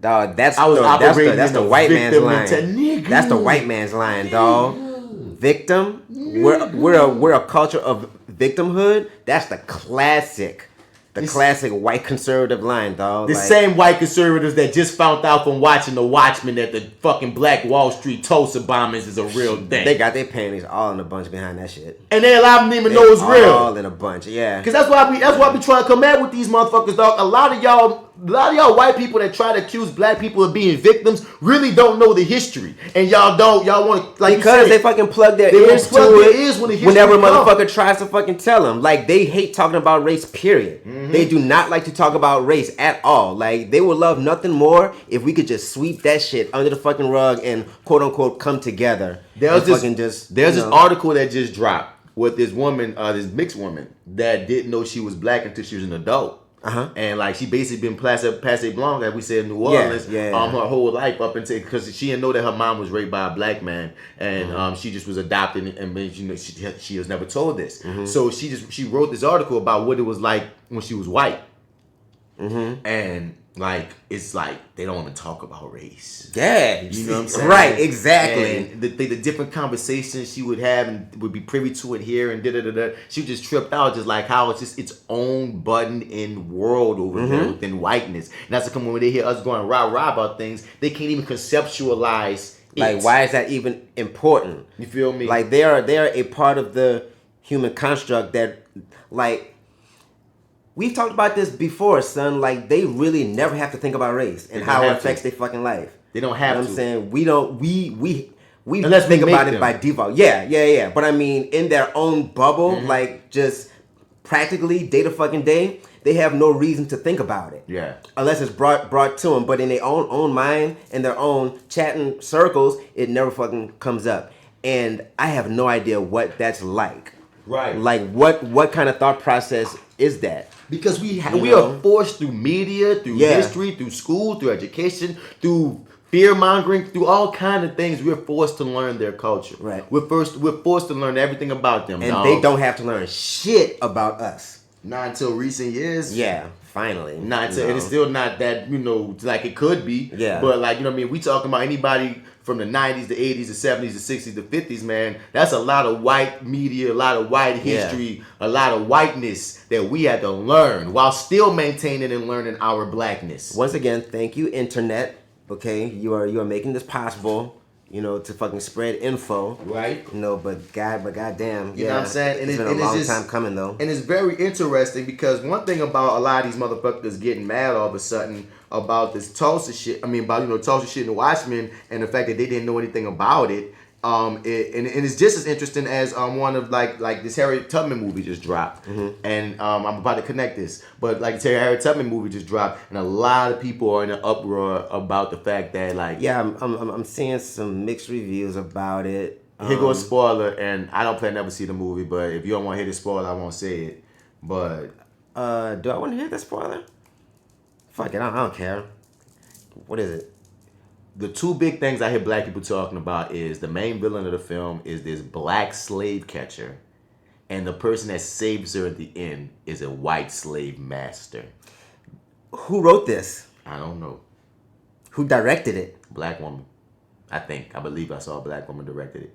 And this sounds like some fuck like and that. A lot of people was like, "What the fuck is this function?" I remember watching the trailer and thinking, This trailer looks like a freaking highlight reel of every slave movie I've ever seen before." Oh yeah. It didn't feel like fresh or new. And Harriet Tubman, of course, is one of my favorite figures in history. You know what I mean? Like she's the one that she's the godmama. She's the boss. She's a warrior. So I've been wanting to see a Harriet Tubman. I see this online recently. I can't believe there's a Harriet Tubman movie out, and I have utterly no piece of an interest in seeing this freaking film, specifically because it just seems so lackluster. So then when the people came with the spoiler of it, in the end, Harriet Tubman is saved by a white man, and the big villain is a black man, big black man chasing her. I'm like, nah, no. And so many things people were saying, and I'm just looking at it because I remember it was screened at the New Orleans Film Festival, and this white guy that I know, he wrote this thing about this black revolutionary that I was in, Trippy, and he loved the film, and he also was telling me about how he never knew Harriet Tubman's story, and when he said that, by itself, isolated, kind of messed me up. I was like, you like 50-some years old, and you never had to know the Harriet Tubman story, white man. And then throw that on top of it, how much he loved this film. And then when I see black people see this film and they tell me their issues with it, I'm like, to the white man, he has no issue with any of that, because he don't see how, as long as, like, he didn't even see how a white, the fictitiousness of a white slave master saving Harriet Tubman. Yeah. And the problematic story that is into going back into the white slave. He didn't see none of that because he didn't have to. He just took that in as what it was, and it just all in. So when I look at how most white people didn't know about the Oklahoma shit, how most white people don't even have to know about Harriet Tubman for real, how most white people, when a lot of shit happened and we like, nigga, that is crazy. And they're like, what do you mean it's crazy? I'm like, yo, y'all don't even have to take in ever the roots as to why we're here where we're here. They be really thinking that slavery happened, slavery was over, civil rights happened, civil rights was over, now black people got it good, why are they complaining? Not taking in that you do know it was years of fuckery to generations, that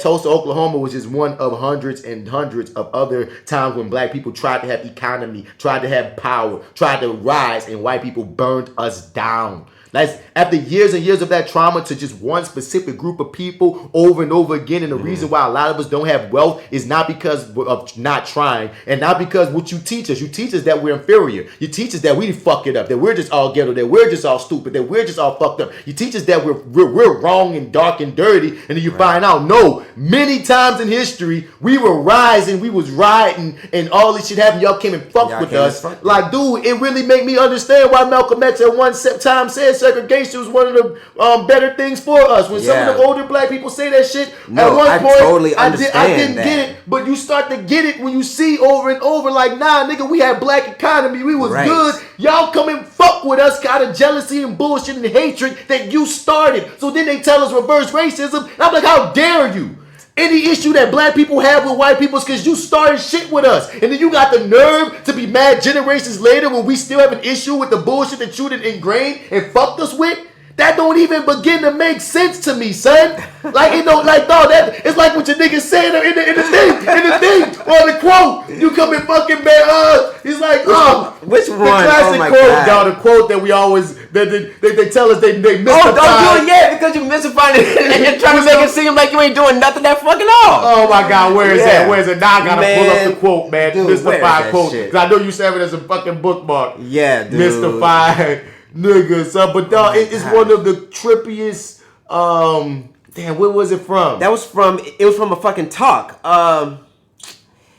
Look up black guy just goes in about white privilege or something like that. Black guy goes off on white privilege. Where is it, man? All right, where is it? Because we know it's gotta come up, dog. It's but, just so many niggas go off about this shit, man. I like that dude right there, the fucking fat white dude with the red hat. Where is it? Y'all mystified this shit. We go that would come. I'm trying to remember what's some other key words talking about. He was talking about he was saying like mystify. Dude, I had this as a bookmark. It was a bookmark on your computer for the longest, but like I think I still have it. But like though. But yeah. I really feel that nigga pain on that shit because it's like, yo, like, dude, it's when you really know your history and when you really see the systemic things that built to this and built to that, why hoods are the way they are, why this is the way it is, why that, when you really see it's like, dog, y'all do know that you was giving these people this education, you was giving us different books, even when you integrate, like when you had to segregate, even when we were segregated, we got fucked up books from the government. It's not like when we were segregated, the government supplied us with all these funds and supplied you with equal funds and let us rise. No, you gave us the bottom of the bottom, the worst of the worst. They got generations of people that was raised with wrong information. Some of our great-grandparents and grandparents didn't even learn right. Didn't even get the right information off the shit that they was learning, but still persevered to the point that we still was making money, still building community, still getting it in, and you still kicked our fucking feet from under us. And this has happened over and over and over and over and over again. So when you look at it, it's funny when we talk about reparations and you blame us for our issues. I just be like, you motherfuckers. Even when you white people say, well, I'm a broke white person, I ain't got nothing to do with it, my nigga. You get to operate as the status quo. You get to operate as the status quo. Don't take that for granted.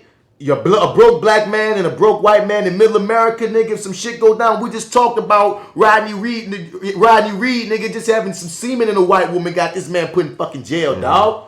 Like, don't tell me we live in the same America, dog. We don't. And every time they try to sell us like we do, I want to shake the shit out of somebody, dog. Like, am I fucking crazy, dude? Like, come on. Come on. Come on. This is two legal systems, bro. We've been knowing this shit. Come on, son. Come on, son. And when you're a black person, like a Candace Owens, like Kanye West, like Paris or whatever his name is on CNN, my God, I'd be like, yo, whether you believe this or not, how can you be that dangerous? You know what I mean? Like, why you do know the things that you're saying like are really setting people like that look like you back. Meaning your kids and shit and your grandkids and shit. Like, you might not realize it right now, but somebody in your family is gonna get fucked. Yeah. Like, period. I don't know, son. Like, I don't get it. I don't understand. I see you still trying to find I know. this I'm man. really trying to find this guy because, I mean, he just really had it spot fucking on. It wasn't in my bookmarks. Man. Like, because he was just talking about everything we're talking about, like white supremacy, police brutality. And it was like this purple background. Yeah, son, because it was, and the thing about it was recorded, like, you could tell it was like in the mid-90s or something. Like, it was this old freaking, like, discussion on race. Yeah. You feel me? Russ. Yeah, I can't even find it, dog. It's gone. It's gone. We'll find it after and splice the bitch in. We'll slice that bitch in, dog. But it was classic shit, dog. But, yeah, man, and... from Kanye West to Rodney Reed to the Harriet Tubman thing, because that's the thing too, son. Like, I want our stories to be told, but tell our stories right, dog. Yeah. You know what I'm saying? Some people love it. Some people got pulled into the propaganda, and it might be a really well made film. But when you tell me that Harriet Tubman gets saved by the white man, nah, that was not. I feel like that was such an easy one to avoid. Like how did y'all manage to like get that green lighted? Like, come on. Harriet Tubman was saved by the white man. That's gonna fly really, really well, right? She is the face of rebellion. You know what I mean? It's her and Nat Turner. And she still had to be saved by the fucking white And dude? she's saved by the white man. Now, Nate Parker rapey ass fucked up the Nat Turner story. You know what I mean? Like, You know what I mean? That didn't make as much money as it should have because this dude just did not know how to do his PR either. And instead of like once again taking a lick that the lick should have been taken, he dodged and bullshitted and deflected his way into his movie being damn near blackballed. Some people love the movie, some people say it did black woman a disservice, but at the end of the day, dog, I know Nate Parker didn't have his nat turn against saved by no white man. You know what I mean? I didn't see the movie, but from all accounts I heard, nigga, them niggas revolted and they revolted and niggas got murdered. But you fucked it up as a person, Nate Parker. But now we got this Harriet Tubman movie and it's like, y'all gonna do that to Harriet? Like, don't. And there was this article that dropped that made me feel like, because you know at times we talk about how we get tired of seeing slave movies and such of that nature. And there's this article that was breaking down how like, man, that's how we honor like our dead and that's how we keep the stories going because we take for granted in the black community these slave rhetorics and these civil rights stories, but there are really people out here that don't know them. Yeah. And if we don't tell them, then they won't be told, and then no niggas ain't gonna know. So that gave me a whole different perspective on these stories being told. Still tell them, but as we move forward and evolve, they just gotta be more provocative ways to execute them. Yeah. You feel me? We need some fresher execution. And generally speaking, none should end with the white man saving the black rebel. Yeah, like that's easy. Like, come on, y'all. Like, come on, y'all. Come on. That's just really goofy. Speaking of stars shooting themselves in the fucking dick, Cuba Gooding Jr. continues to spiral. He is getting indicted, has a total of 15 accusers for inappropriate touching. Well, another one bites the dust, right? Dude. Put another shrimp on the Barbie girls. At what point do we really take in that we have a problem? You know what I'm saying, son? Because that's another thing that was bothering me. We didn't get to this part in the Jason Mitchell interview. But like, I was saying, Angela, you wasn't there, right? So it was just the niggas having nigga talk. Angela, you wasn't even there. Nah, so it's like completely different.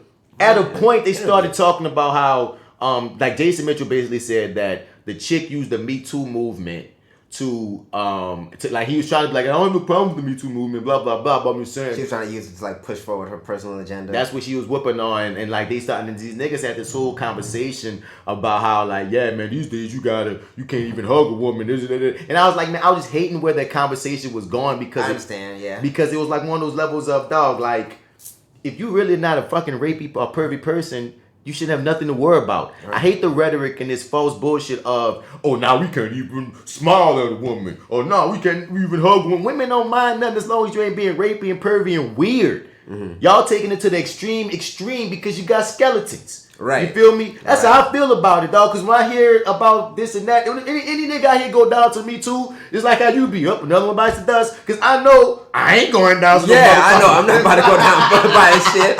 I am so clear, dude. Like, that's y'all niggas, bro. Ain't no woman there. You must be out your fucking mind, dog. You could call talk to any woman that fucking knows who I am, son. Like, come on, son. There's nothing. I ain't got no rape charges in my fucking head. None of that. I'm not inappropriate in business situations. Right. You feel me? So, like some niggas be like, it's an attack on men. No, it's an attack on pervs. It's an attack on rapists. It's an attack on rapey ass fucking pervs. You know what I'm saying? Like, if you don't have that in your box, your dick should not be feeling attacked. And so many niggas is picking up this fucking sword. And I'm like, son, why are you taking that battle up like it's yours? Yeah. What's wrong? That ain't your battle, son. Or is it? Or is it? Or is it your fucking battle? It kind of blew me in their conversation when they was trying to make it seem like, man, he's like, well, maybe I was being too strong with the woman and women can't handle black men being strong. That sound like you did sounds like you crossed the line a little bit. I'm saying that sound like some admissions as well, but I'm also saying this too. Don't blame, just like I was saying, don't blame New Orleans for your poor character at times, Jason Mitchell. Generally speaking, men, don't blame women because what I'm trying to say. I'm trying to say this right because you can't be like mad at women because you can't conduct yourself. Yeah. Like, you know what I mean? And you can yell, like they say, well, you know, you're supposed to yell at women. If you yell at a woman, then you know it's gonna go left and you good. I'm like, son, you can yell at a woman, dog, don't touch it. Right. You know what I mean? Like, what does that have to do with assault? What that got to do with assault? What that got to do with motherfuckers being I understand, gotta keep your temper, dog, but it's just this whole level of we're blaming women, right? Because we getting out of line. And I'm like, we can't do that. Let's not. Let's not do that. Let's not be on that. And I had a friend of mine that you know or whatever that told me like they're not surprised that at the Cuba Gooding allegations. Who that? because I'm not gonna say it on air, but like they worked with him before. I just have to know, like, I'll let you know off air, so okay. I can't say it on air, you know what I mean? But like, yeah, they, you know, and it was like, man, no, I'm not surprised about those allegations. I'll tell you about certain such and such in person one day, and I was like, okay. You feel me? Yeah. Then once again, if I like, it's just like with Nate Parker. I have a personal friend of mine who had an incident with Nate Parker that was rapey as fuck, and she told me about this incident before any of those allegations even popped off. I was like, really? Yes, like, damn. So when all this shit came up, I'm believing everything the victim's saying and writing because I have a friend for real, and I even if I didn't have that friend, I should be more open to listen to the woman. Don't get it twisted. But I can't help but I'm not budging on the Nate Parker shit because I know this other thing. You know what I mean? People be trying to ride this Nate Parker shit. I'm like, I'm sorry, I can't change positions. I know some shit. You feel me? Same thing with this Cuba Good shit. If a friend of mine tell me, nah, man, he did some rapey shit around me. Oh, it's not rapey. Some pervy shit around me. And I hear that 15 women have come forward. I'm not on the bandwagon at all of no witch hunt, nigga. No, I also know someone personally that said this shit. So hell, guess what, Cuba? You sounded pretty pervy. Cool. Why y'all niggas gotta do this, dog? Like, y'all are on. Like, y'all are successful Hollywood actors. He come from, somebody said this perfectly, I think, with regards to Cuba Gooding compared to some of these other people. Cuba he's not accused of rape. Okay. He's accused of a lot of inappropriate touching. Okay. He come from that old school where, you know, you can just slap a bitch on the ass, quote unquote. Okay, so he's the ass slapper. He that old Hollywood because I'm rich and famous. I can touch women and do what I want. And I'm just being friendly. I'm a nice guy, Cuba Gooding. You know what I mean? I touched the small of your back. It should be no problem. Oh, I just slapped you on the ass. Ha, ha, ha. Yeah. He's that nigga. Okay. Or he might have innuendos. Like, he ain't the nigga like, I'm about to take you to the back and take. No. But these women are like, nigga, that shit ain't cool neither. I'm about to say, like, it's still not cool. And it's still not cool. It's not cool. Okay, well, Cuba, you can't just be going around putting your hands on people. I don't like people just putting their hands on me, and I'm a fucking regular nigga. So, and you know what I want, and I don't want to make that seem like that's a downplayed thing. That's rapey. Fuck it. I don't know because the way I just presented that, someone could take that as me being like trying to downplay what it is. No, you're not that shit is wrong because because I'm seeing even here to say forcible touching. Anything that says forcible. Nope. Third degree sexual abuse. Ooh, what's that, nigga? What does that mean? Because most of the shit I've been seeing is touching and touching and touching. I don't know what a third degree sexual abuse is. He pleaded guilty. Oh, not accused of kissing, forcibly touching, biting, or groping women without their consent. You biting it. He was slapped with a civil lawsuit. So like, yeah, so I guess third degree sexual abuse is kissing. I guess if you like and fucking biting. And biting, all of that. Forcibly touching, kissing, biting, groping. Come on, Cuba. I'm like, all y'all niggas can go to jail. I just have no sympathy. Like, I don't understand our counterparts and compatriots, male and female, that want to ride for these rapey motherfuckers. Because it's not even just men. It be women too. Yeah. It be both. Yeah. And I don't understand when people want to pull up the mantle and be like, rah, rah, I'm like, nah, son. Nope. If that mean people say that nigga did that shit, that means at least one of them ain't fucking lying. And one is too fucking many to me. So, fuck you. The game got some shit going on too, dog. What he done fucking did. The game loses appeal. Sex assault accuser $7 million. Yo. Woo! Shit. $7 million. What did you do? The game just lost his appeal for a new trial in civil suit in which he was accused of sexual assault, so he's still on the hook for more than $7 million in damages.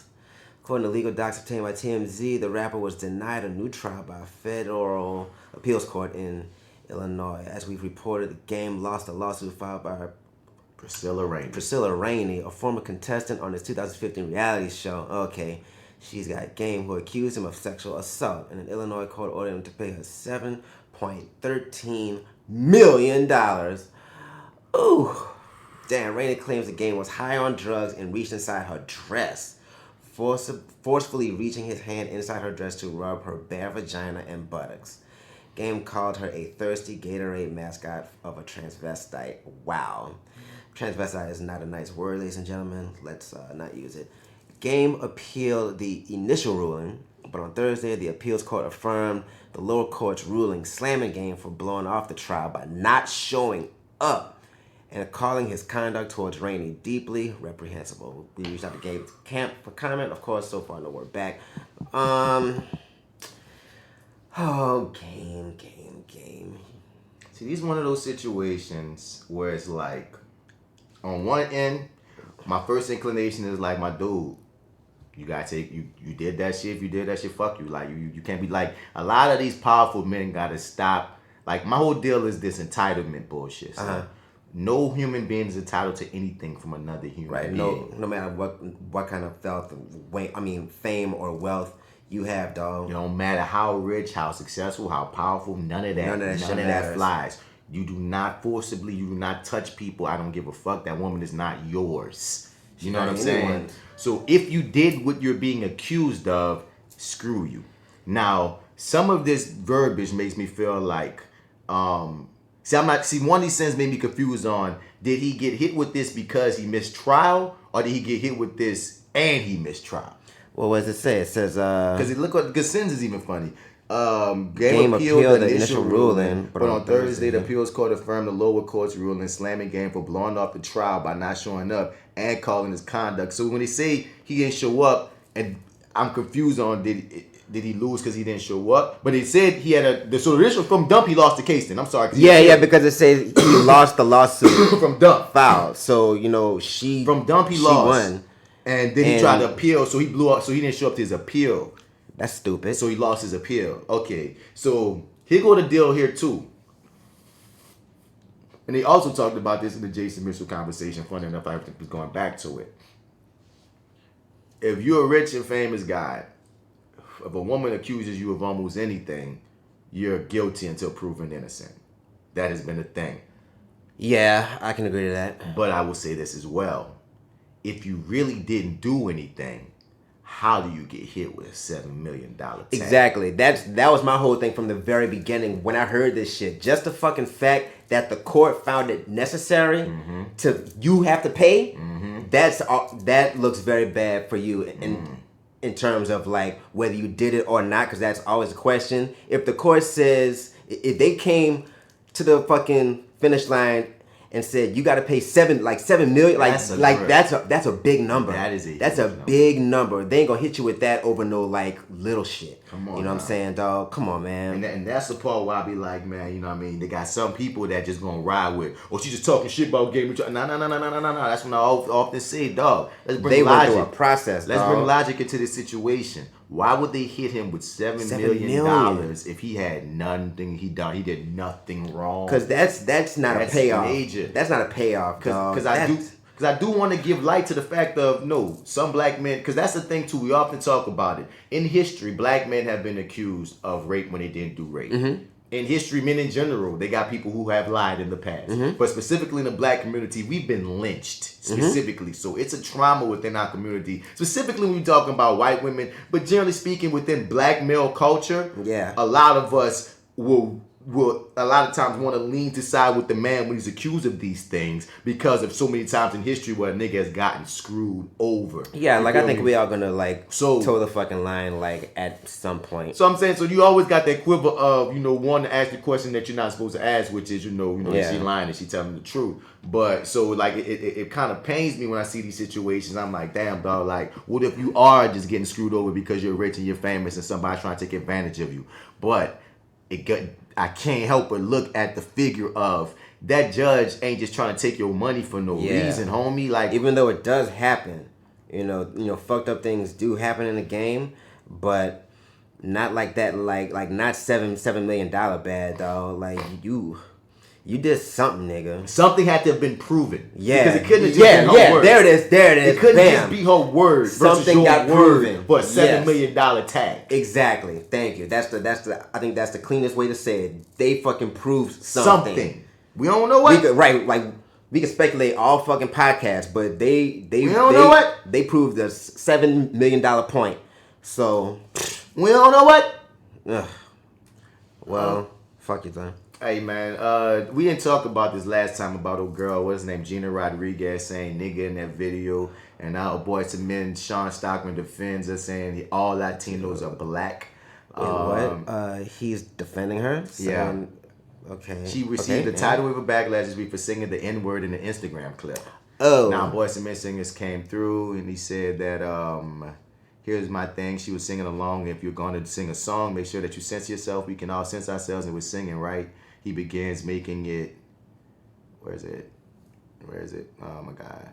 Come on, pop up. Stop being No cool. thanks. No thanks. There we go. Then he pivots about pining that the actress is black due to her Puerto Rican heritage. But as far as I'm concerned, she's Latina, right? Latina is black, he explains. A lot of people don't acknowledge that, but she's black. She's from Puerto Rico, Puerto Ricans, Cubans, Dominicans, Mexicans, believe it or not, we're all here, we're up to skin, we're all history. She's Latino. If you go to Puerto Rico right now, there are people my shade right now.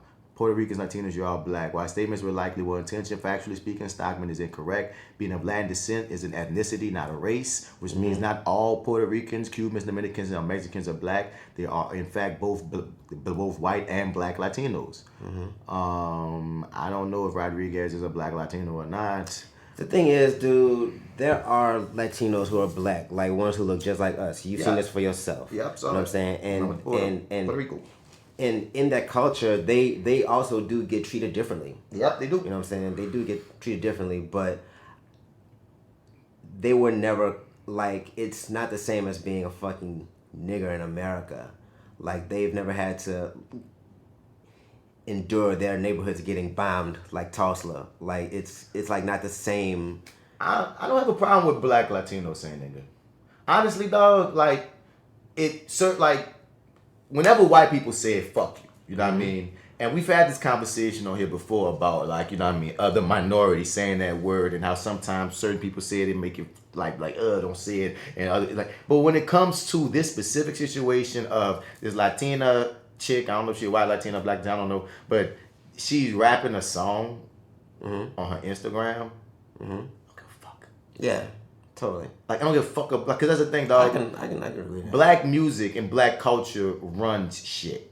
You feel me? It's like I often say about white people saying nigga. If you say nigga amongst your fellow white people, I can't, in your privacy, I can't stop you from doing that. I can't stop that. I wouldn't even want to stop you from doing that. That's in your own privacy of your own whiteness. Y'all saying what the fuck y'all saying. The respect comes in when you center yourself from saying it around black people. As long as you know better, you know what I mean? It's like if a bunch of niggas got together and nigga was going, man, these bitches, this and that, this and that. I'm not about to be the police and politic every nigga that say bitches and be like, hey guys. But you just know if a woman enters the room, nigga, you better watch your fucking tongue. Respect her. Yeah. You know what I'm saying? Respect me as a black person, white people. So if this chick was on her Instagram, I guess she did make it public, but honestly, if she's rapping a song where the black person's lyrics said nigga and she's in her crib and she rapping it, I do not expect white people or Hispanics or Asians or anybody to not say nigga if they rapping a song in their house.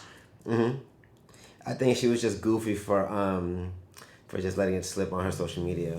It's such an easy hole to fall into if you're not black. And I just think a lot of minorities don't know if they can say it or not, because we really don't want white people to say it. But honestly, as a consensus, black people, and we will never be able to come to a consensus on it, but we've never, as a consensus, as a majority. What do you think? I told you, I don't know, dog, because it's like when Afro Latino said, I don't give a fuck, you know what I mean? Y'all boat ride, you know what I'm saying? Let's go through it. So we've done this before, and I said it. We can do it again. Okay. When Latinos, yes or no? When white Latinos say it versus black Latinos is different for me, depending on how you present it. White Latinos. White anything, I don't want it. Okay, no. So Afro Latinos, yes. Hell yeah, you're black. Okay. I don't have no difference to me what you're black to me. You know what I'm saying? Asians can't say it though. Asians, when they say this shit, because they say it to each other all the damn time. All the time. So, and especially if you're in the South, especially if you're Vietnamese. It's like, it's hard for me to stop Asians from saying it or have a problem with Asians saying it, just given that Asian, I don't know about West Coast Asians. You know what I mean? Because they're probably a different breed. But Southern Asians are kind of raised blackish. Yeah. They still their own community, but a lot of how they're treated in the South is really how, like, blacks and whites treat Asians like niggas. Asians treat us like niggas. White people, it's like everybody treat each other like, it's so weird how Asians are grouped in the South. It's funny. So it's like, don't be calling me no nigga Asian, but it's dependent upon the Asian and upon how they say this shit. Like, for instance, I just it's the how. You know, not necessarily. I can't really explain it, honestly, dog, because, like, generally speaking, I wish nobody said it but black people, and I wish we didn't say it to a degree. So is it case to case? It can become case to case. Like, they got this nigga, I just did a movie with him, Ace Boogie.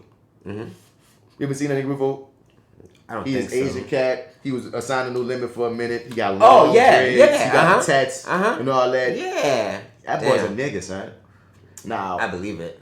I don't know if he's Asian and black or if he's all Asian. I didn't ask that man that shit. But the way his whole demeanor, everything about this nigga. If this nigga say nigga, nothing about that makes me flinch.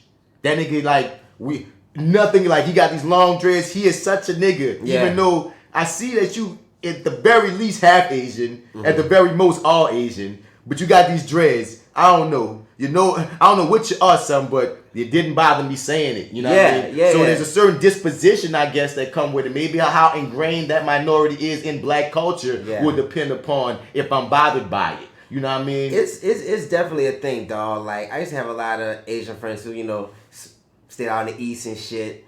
And they said, nigga, like it rolled off the tongue with the greatest of ease, dog. Like, it wasn't like a forced thing. Like, it was very much how we just throw it the fuck away. And they call it to each other all the time. And that shit never really bothered me. Like, when I first saw it and heard it, it was weird. It was kind of weird. Like, it kind of made me laugh. Like, what? Yeah. Like seriously? Yeah. But after a couple of minutes, I was like, wow. So y'all are really y'all are like this. Like, y'all are kind of like us on some shit. On some You shit. know what I'm saying? But then they got that yellow, not but them that what they call it, where the white people accept them way before they accept us. Yeah. Their proximity to whiteness in this country is the thing that still gives it a slight weight tinge because y'all get the they can back away from that, bruh, and be accepted in a different way. Yeah. Their stereotype is that they're smart. You Yeah. know what I'm saying? Like, Right. what? Yeah. Their women are freaking fetishized by most white men. Their men are oftentimes, even if they're not looked at as the most manliest of men of all the races, they're respected as being smart, no less. Yeah. So the intimidation factor that blackness and black men give to a lot of white niggas and whiteness is not there for them, which is why there's still a slight tinge of, damn nigga, y'all get to play both sides. Yeah, you can play both sides game if you want to. But that's why I started this specifically speaking about Asians in the South, because I got to see firsthand how they're socialized versus I don't know what they like on the West or the East. I might feel a certain way if some San Diego Asian motherfucker came around me like, hey, what's up, my nigga? I might look at him funny like, wait, dog, don't... Honestly? Your disposition might keep me different than my nigga Ace who my nigga Ace from the hood. You know what I'm saying? So I'll say this. Funny. I'll say this. In San Francisco and Oakland, they got sections of the city where it's just straight up Asian. I think it's Chinese maybe. Yeah. Forgive me if I'm wrong, but even the street signs, they're in Chinese and shit. And I was like, holy shit. That community kind of strikes me as not like Southern Asians at all. They're not with the nigga shit.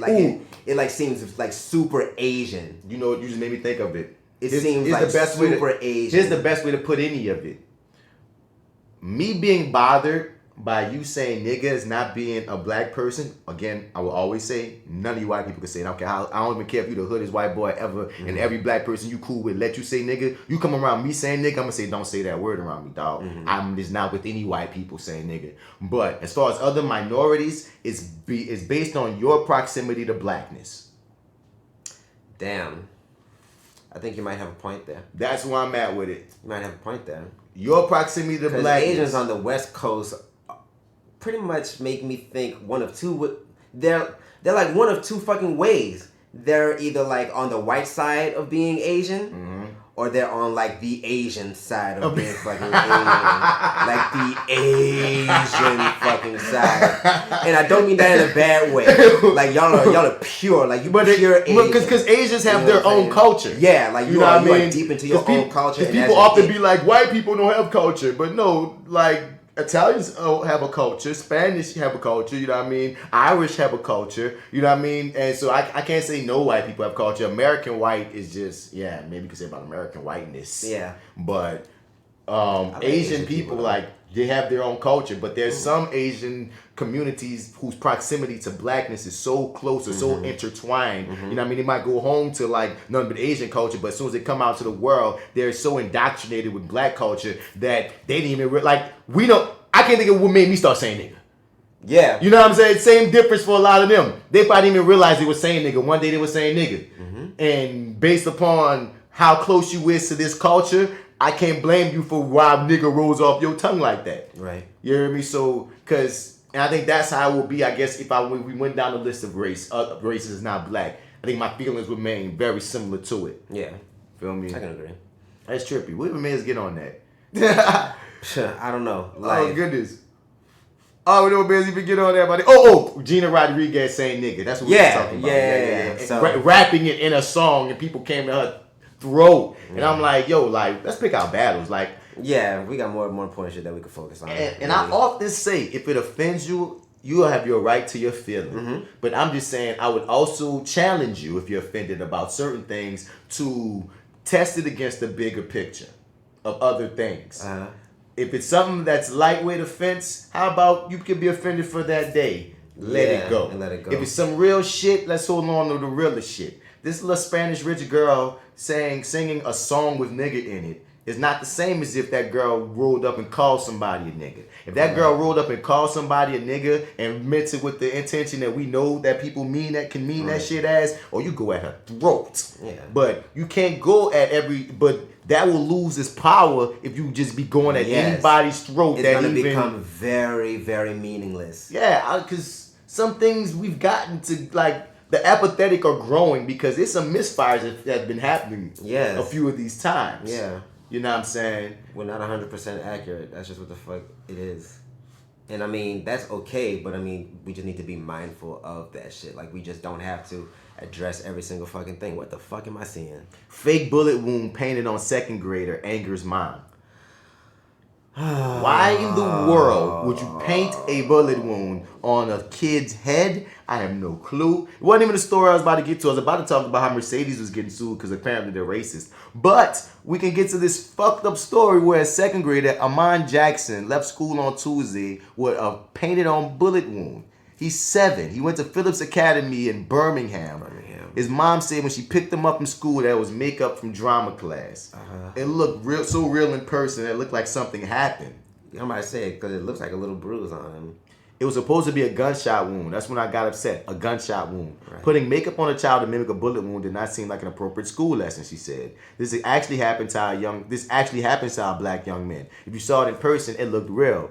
After Millhouse shared the photo her son on social media, she received an apologetic call from the principal. He said this was unacceptable. She also spoke to the teacher who apologized. She said he didn't think it was a real big deal. He said he did paint on different kids, such as black eyes. He said he was going to take it out as part of his lesson plan. Then he's going to take it out of his lesson plan. Y'all fucking stupid. Dude. Y'all fucking stupid, dude. As a drama teacher, I take so much issue with this. like, and I've done some crazy movies with some of my kids. We made them zombies once. But I would make a child a zombie before I would have any story, play, film, short of any kind. Well, the little boy has a bullet wound on his head. What in the fuck were you thinking? What were you thinking? Like, what kind of reaction do you think that was gonna get? Like, look at what that shit look like, son. Like, he's 7. Oh. You don't do those type of stories with 7-year-olds. You fucking dumb. Lady, you just big fucking moron. Just a big... He said permission slips out to make sure that that he can put makeup on the kids, but he didn't say what kind of makeup. Right, I'm about to say it was not specific. Like, that's something that should have been on the fucking paper. Like, you know, your child will be made to look like it got shot. And how many parents gonna sign off on that? Right, basically none. But like, I mean, it's fair. Like, much like how these cops keep killing people, and I'll be like, what's wrong with these cops? These schools and these teachers, like this other story where the school principal said she called a 4th grader a nigger to teach the kid a lesson. Where was this? Bro. Tell me it's in small town America. Sanford, Maine? Is that Maine? I'm about to say, have you heard of Sanford, Maine? Nah, bro. Right. Jessica Gouen said that her son, who attends Willard Elementary School, told her about what happened at school when he came home. The incident happened after Javon was sent to the principal's office for bullying another student. He admitted that he was picking on a classmate, but said that he was just joking around. That's when Catherine Davis, the assistant principal, asked him, if I called you a nigger, how would that make you feel? The superintendent of schools, Matthew Nelson, what the fuck? What the fuck? Why? What?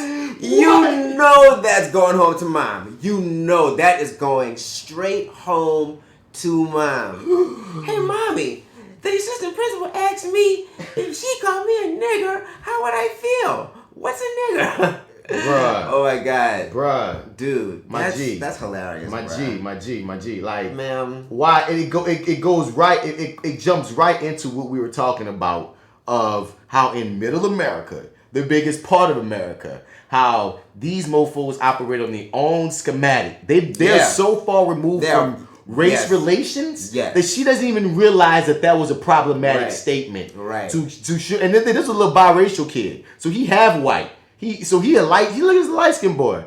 I'm afraid for your darker kids if that's how you came at the little light skinned biracial boy. Yeah, if I called you a nigger, I'm sure all of you passive aggression towards the darker skinned children. And you became someone who is above students in authority. You're someone that actually is a boss. Yep. You're the head somewhere. For you to think of all in your infinite wisdom, nothing else in your mind came to mind to be able to come to this kid's to level with this kid. There's so many things you could have said to level with this kid.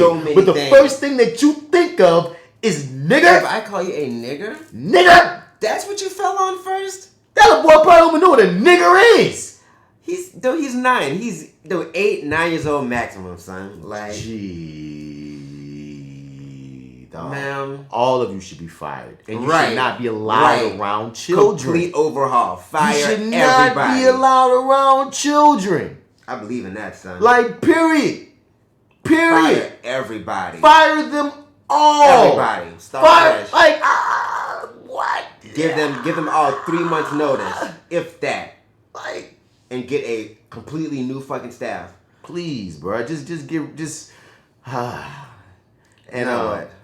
we not even get into these stories. No, this is enough. We about to wrap up this ETOUFEE. I was just talking about how they just keep finding this girl Camille Cupcake McKinney and the story of Neve. Fucking do something, y'all. Neve Adams. It goes without saying. If we go from we talking about the schools letting the freaking kids down, and then we looking at these parents killing their children and letting their kids down, and it's just there's so much going on that we want to find what's the source of the fuckery. You know what I mean? There's a lot of tension, dog. There's so much fuckery going on. People have to work very, very hard for very little right now. If they can even find a fucking job, dog. Like people are just I think our country really, we are just completely stressed out. Yeah. If you're not rich or just making a decent amount of money, you are completely stressed the fuck out. They just started impeachment inquiries on our president and no one cares. Inquiry. But still, no one really cares. Yeah. It's not even news. It's news, but people are basically, America yawned at it. Yeah. If you want to be frank. Because the real America got bigger problems. You know what I'm saying? The president getting impeached, okay, but how am I going to pay this fucking rent that's coming up? These fucking license off people hungry, dog. And it's not just that, it's a fucking myriad of problems, but it's just much bigger problems that people are worried about instead of the president. It's man, fuck the president. He's been fucking up since day fucking one. He's been a joke since day one. Yeah, that fucking impeachment talks is fuck. You know, it's nothing is surprising regarding him anymore. Yeah. And when you get to that point, it's yo, we have so many examples of not you.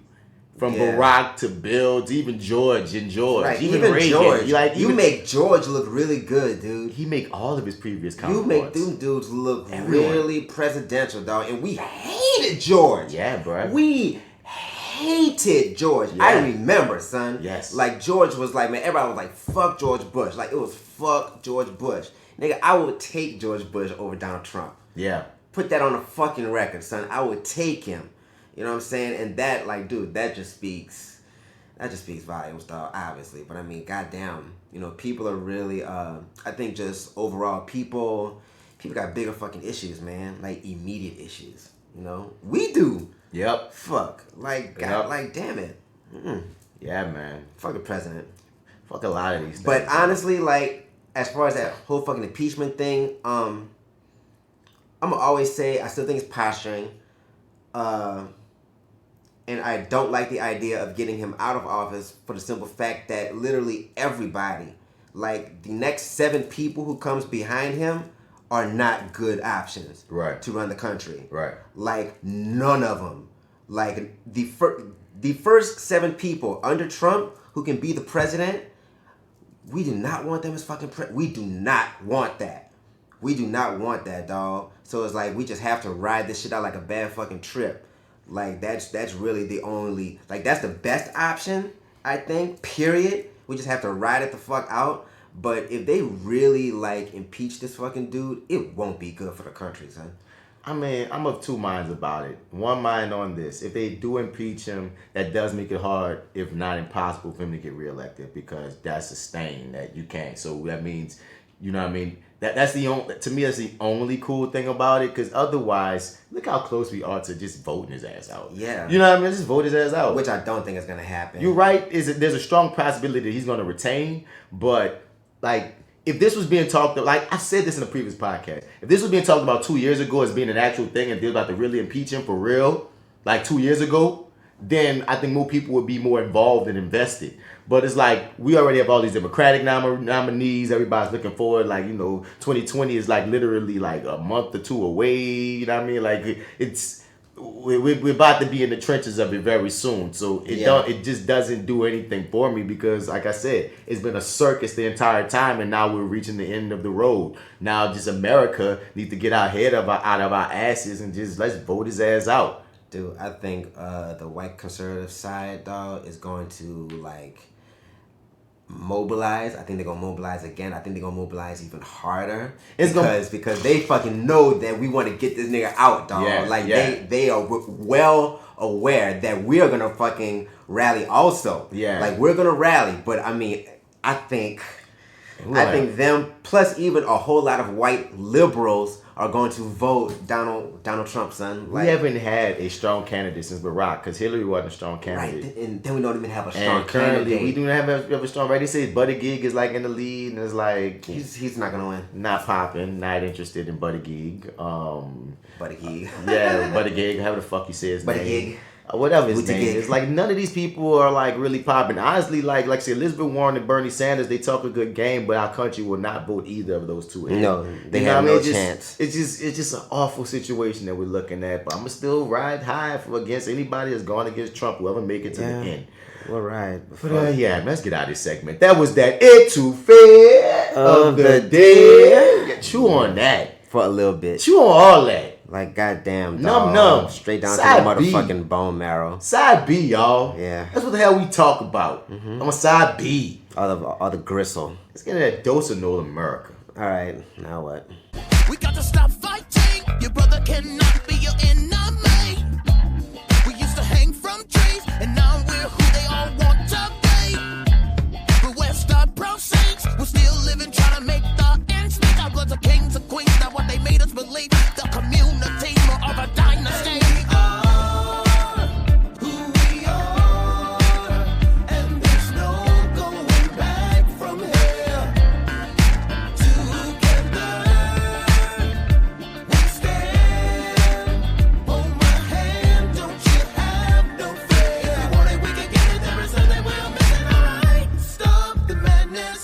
Stop the madness. Well, this is a story I want to talk about with Joe being here and Joe not here, man. We spoke about it a little bit on side A about the father that left his kids in the car while he went and did work. And I don't have really that much, because I want to talk about it with him because he was like the representative of, we was talking about how when it happened to, when the woman had her issue and she wanted to give blood and left the kids in the car, that the one that we knew, about how, like, you know, Joe came hard on her and he had to apologize. And was going to compare the stories about how, once again, this father, he got, you know, a whole lot of support versus, you know, being seen as a crackhead. You know what I'm saying? But I think we already had the conversation, so, and since Joe left, there's no really much to talk about dealing with it. That's fine. One thing I want to start doing, and it's going to be the first time I do it, but I want to start doing it in a dose of NOLA'Murica, is playing a local artist. Music? Playing the music, why not? Yeah, why not? And we can introduce the world to a mofo that we know, or someone that was just like how a Misbelieve radio show, we play nothing but local and homegrown artists. This only came to me because my brother, man, my actual brother on my dad's side, he sent me this song, and I was like, okay, I'll check it out. And and I was like, well, why not check it out and put on those NolaMurica? Shouts out to my brother Trey. Cool. It's an off-kilter topic that I don't hear much about. That made me go, you know what, dog? I think I like this song. Like, but it's so hood. It's not hood. It's so just listen to it. So it's funny. It's some nigga shit. So. All right.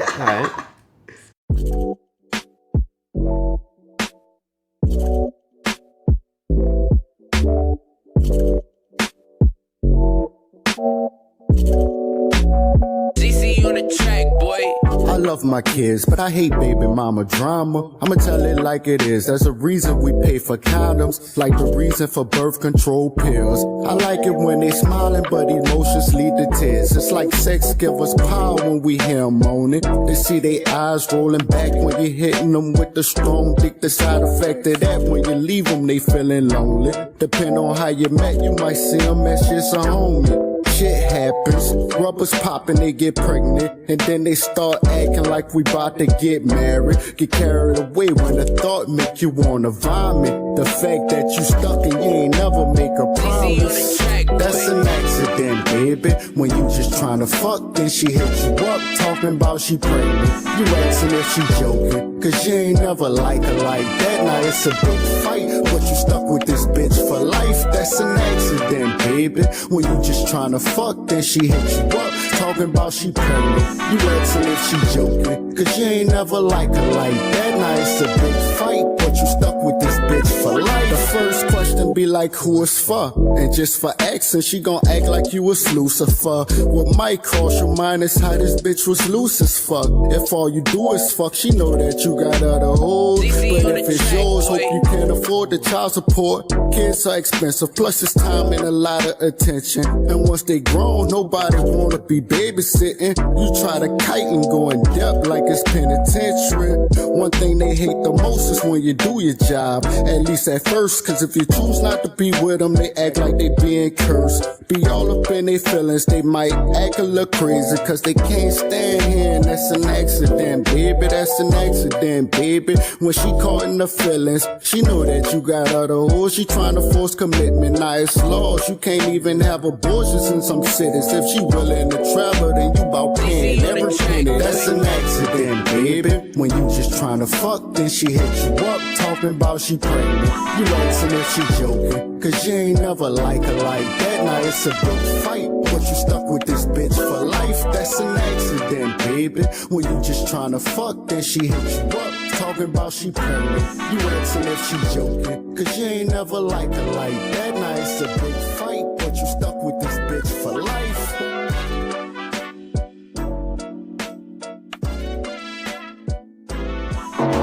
Yeah, I like it. It's cool. It's cool. And I can relate, man, because fuck, right after Katrina, let me tell you a story. Look, y'all, it was going to be tragic. I had, bro, ecstasy is a hell of a drug. Yes, it is. All right, yes, ecstasy will fucking get your ass in trouble. This had to be like 08, you know, like 08 going into 09. I think it was like, had to be like October or November of 08, man. I'm in Houston, Texas, right after Katrina, like the hurricane just fucking came. And you know, nigga going through some shit. You know what I'm saying? Like not knowing what to do. I had a one night stand with this big old fucking freak. I did not like her at all. Like she was a piece of shit human fucking being. You know what I'm saying? She was a piece of shit human being, but she was super freaky. So I was like, fuck it. You know what I'm saying? Why did I have sex with this girl, raw? Because of ecstasy. You know what I'm saying? First fucking night, the first night I fucking met her. You know what I'm saying? It was just on a cracker for whatever fucking reason. Fucked her raw. Whatever. Couple of weeks later and shit, she talking about she was fucking pregnant, and I was like internally freaking.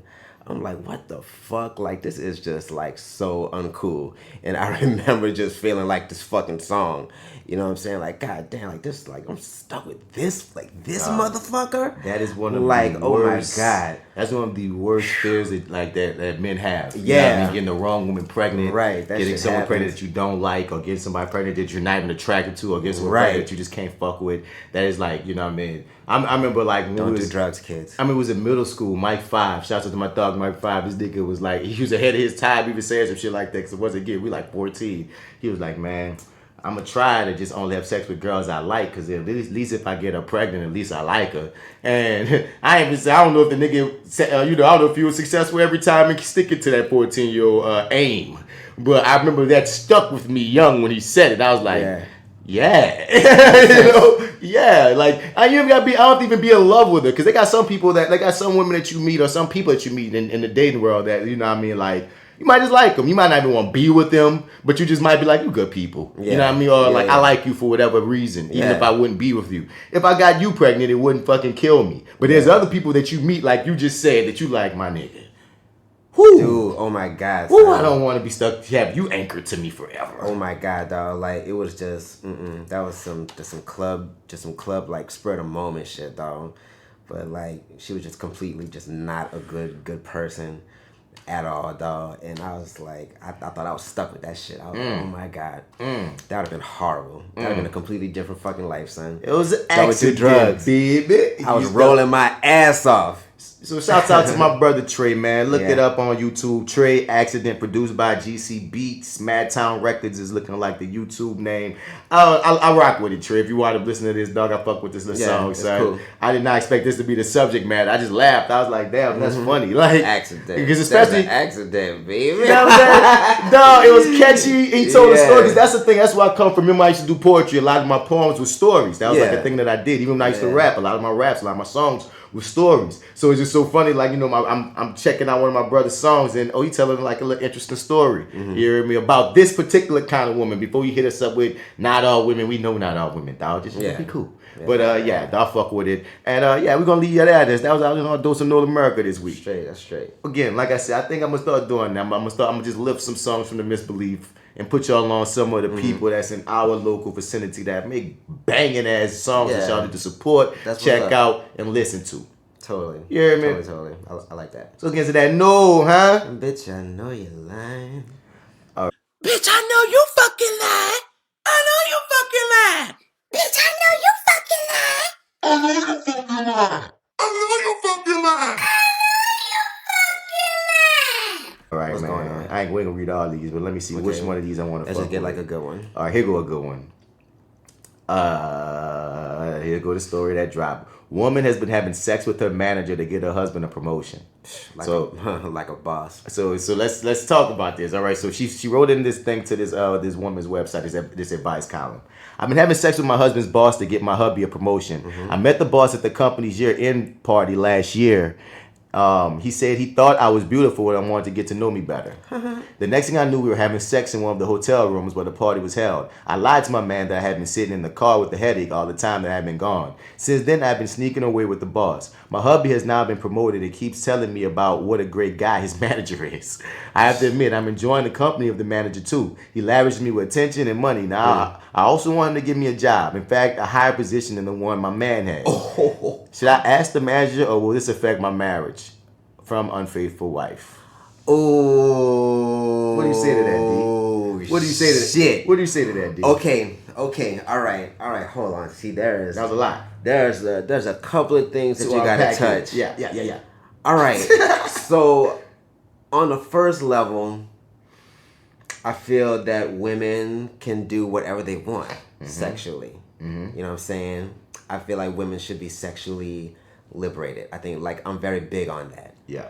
And we don't know the context of her relationship with this fucking guy. But she's married. Yeah, but she's married. And I mean, obviously, this isn't something that they probably do because she's keeping it from him. Right, so it's not a polyamorous situation. It's not a poly thing.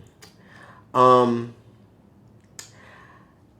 have a problem with it because you fucking another nigga on your husband, okay? I wouldn't want my wife doing that. Exactly. Even if, I guess you can say, quote unquote, positive side effect of your fuckery is I'm getting treated good on my job and getting promotions and getting paid more, et cetera, et cetera. But I think getting your husband promotions does not give you a license to do what you're fucking doing.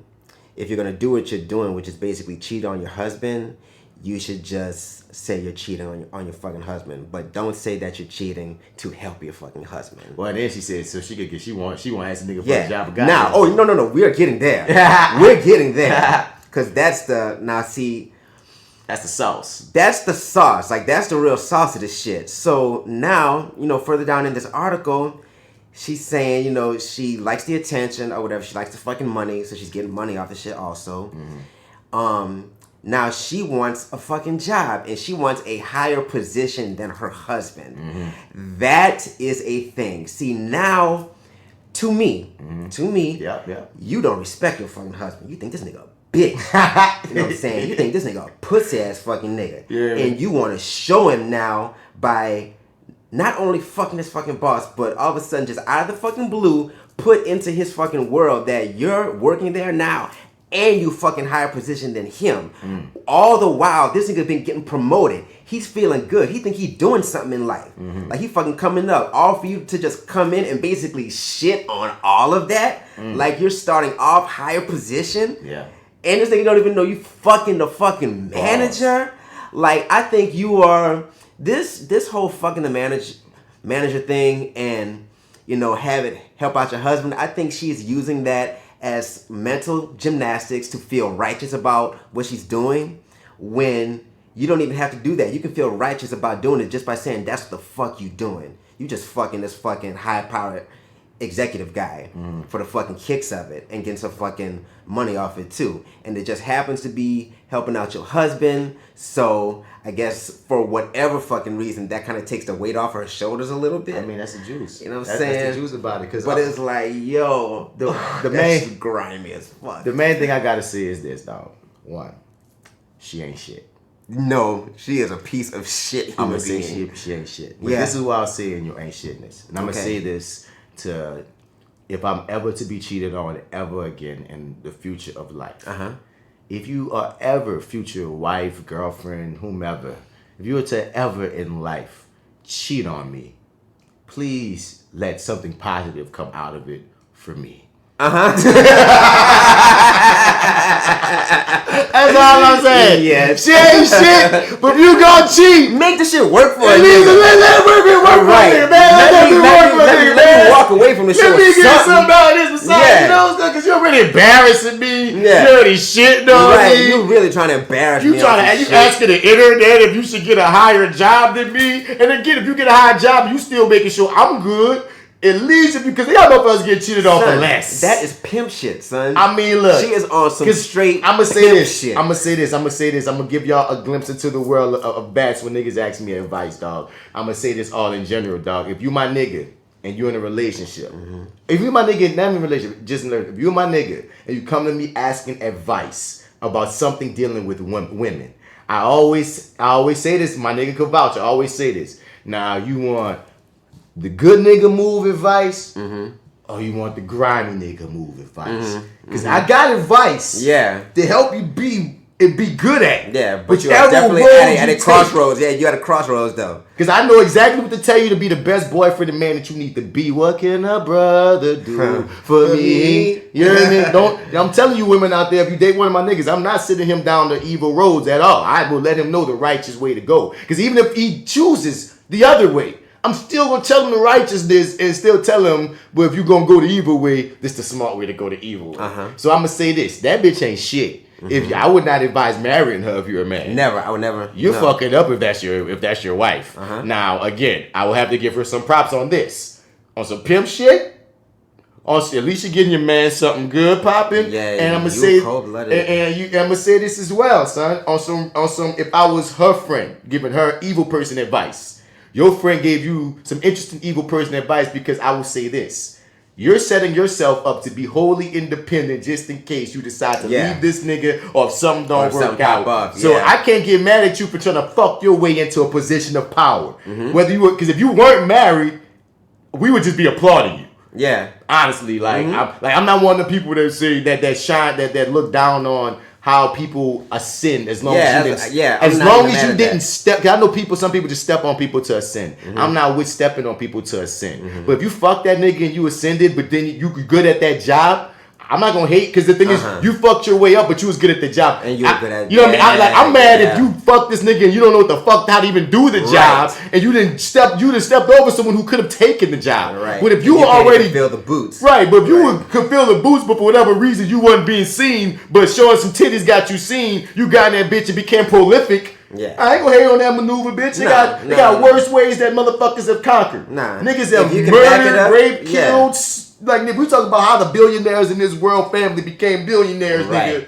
So it's a black story. I mean, come on. It's worse than you sucking a little dick to get to a position. I'm sorry. I don't care about things of that nature. But the big thing that make her not shit, of course, is because she's married. That's the most ain't shit thing about you. Right. You're married. Bitch, I know. Very interesting, though. Bitch, I know you fucking lying. Bitch, I know you fucking lying. You hear me? I feel sorry for your boy, dude. I feel sorry for you, bro. Come on, son. You're fucking your boss. And you going home telling her how great he is. Right. And he cool. That is shit. that's humiliating. Nigga. Dog.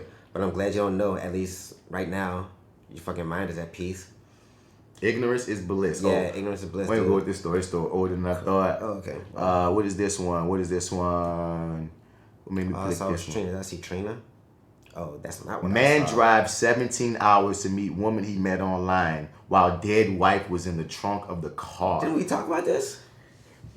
Oh, it's an old one too. We probably been talked about it. Yeah, like I think we might have talked about that. That shit crazy. You saw this thing about the most beautiful woman?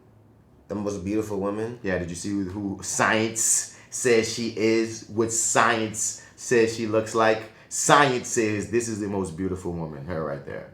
Well, we already know beauty is 100% subjective. It is, but according to science, her features makes her the most beautiful woman. Sorry, I don't believe science here. Yeah, well, yeah, like that's the whole thing. The only thing that qualifies that statement is according to science. According to some computer bullshit. So, yeah, so that's science's opinion. You know, even if we're the ones controlling it, like that's the mechanical way of thinking about beauty, like according to statistics. Rugs made from natural materials are durable enough to withstand even the toughest battles. Yeah, honestly.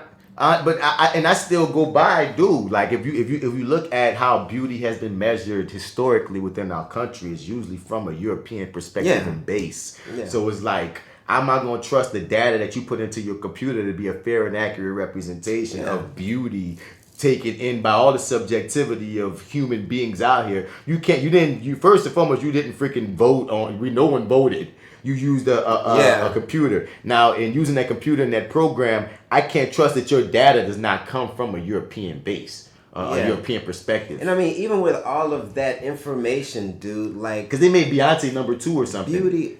Dude, like, I think beauty is just one of those things that you really cannot quantify, in that fucking way, son. I think at the end of the day, beauty... You know, as cheesy as the fucking saying is, but it really is in the eye of the fucking beholder, son. Like, what I think is beautiful or what we may think is beautiful is not beautiful in other fucking places, dog. Like they got places in Africa, I forget where if you have a space in your teeth, like that's like a beauty mark. Like that's a sign of high beauty. Right. While in fucking American culture, that's a sign of you need to get your fucking teeth fixed. Right. You know, like there's... Like, it's just different. Like, it's just way too pliable and malleable of a fucking thing. A concept. That is beauty. You know, like, you cannot, you can't just bust that shit down to the scientific method. Like, the scientific method can come up with some kind of model, as they did, but it's not a true reflection of human nature in general. And I'm going to throw on top of all that realness you just said, because it's absolute truth. I'm going to even throw on top of that this too. In the world, there's way more people of color than white people. Yes. So why every time y'all do these type of studies about world beauty, you end up with looking like this a white figure? Woman. Yeah. That right there then made your whole thing have, like, the fallacy within it's questionable, that is just full-blown questionable. Because that's way more. I ain't saying she gotta look like the Queen of Africa, I mean, of every African nation or nothing like that. No, but she don't look like loose leaf, though. You know what I'm saying? But I'm saying every time, because this ain't the first time an article like this has come up. Mm-hmm. And I'm like, no, y'all can't tell me that every time y'all do this freaking calculation, it's a white woman. Comes up like this? It's always gonna be a white woman? I don't care if you try to tell us Beyonce was #2. Nah, nigga. Hell with all that nonsense, dog. Like... I feel like if you do the freaking calculation, who said that to even land on a celebrity? You know what I'm saying? I've seen more gorgeous women in my around the corner walking around, going out and about, and I've seen I think the most beautiful women have really not even been fucking seen, dog. You hear me? Instead. What's up, dude? I saw Darren. I saw a figure outside. I was like, who that is? Yeah, check the car. Here you go. Yeah, thank you. You're welcome. But yeah, son, like I've seen some of the most beautiful women. I think the most beautiful women are like hidden off in like the fucking Amazon and like, you know, deep in Africa and shit, like where, you know, they don't even know anything about fucking light bulbs. I mean, you know, they exist too, but I'm saying, man, we've gone to school with some gorgeous people. Hell yeah. We work with some gorgeous people. Like I said, if you go out on the town of New Orleans, you're gonna see some beautiful people. Women. We go to California, beautiful women. You go to Miami, you go to Atlanta, nigga, like you said, you can even go to some random spot in Nebraska, you can find a badass chick. You can always find you know what I mean? There's somewhere. so many beautiful women that the fact that you have the audacity to tell me that the one that fits the standard of the most beautiful is some celebrity chick just because y'all. Miss us with the nonsense. Yeah, nice try. Nice try, America. Let's get a hero highlight and get the book up out of here. All right. And we all feeling good inside. Cause people doing good in the world of pure defuckery. Like the shine a light. On a person. On a nigga. Doing good. In the pure world of pure defuckery. Fuckery.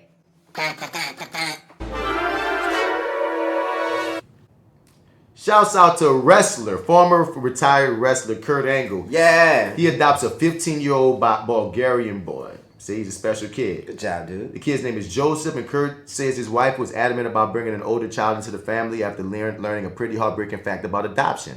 My wife decided she wanted to adopt a child, but she did some research and found out that kids over 10 don't get adopted, period. So she decided not to get a young one, but an older one to try and give him a chance. Angle said the adoption process took about 18 months, and they just brought Joseph home to the U.S. a few days ago. One of the issues, Angle says, Joseph didn't speak any English, so they enrolled him in a class in Bulgaria to get him trained up for life in America. We had him take 6 months of English classes. It worked a little bit, but he still needs a bit of work. The good news, Angle says his wife speaks some Bulgarian, which helps. Okay. But Kurt doesn't speak a lick of Joseph's language, native tongue, so they're both figuring it out together. Okay.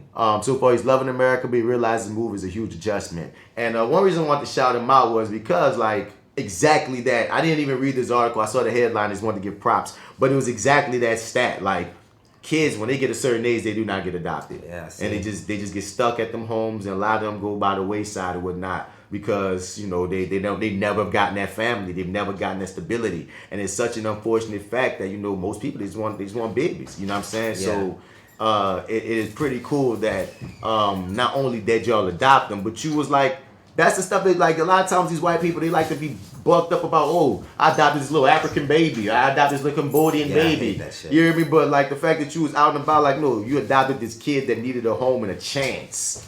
That's some heroic shit in my eyes. Pretty you cool. Know what I'm saying? And I fuck with Kurt Angle anyway. It's true. It's damn true. It's damn true. I like that. Next up, dog, man, Shit. she get the hero moment just because, you know, like, I just love the way this look. This is the most superficial hero highlight ever in life. Ooh.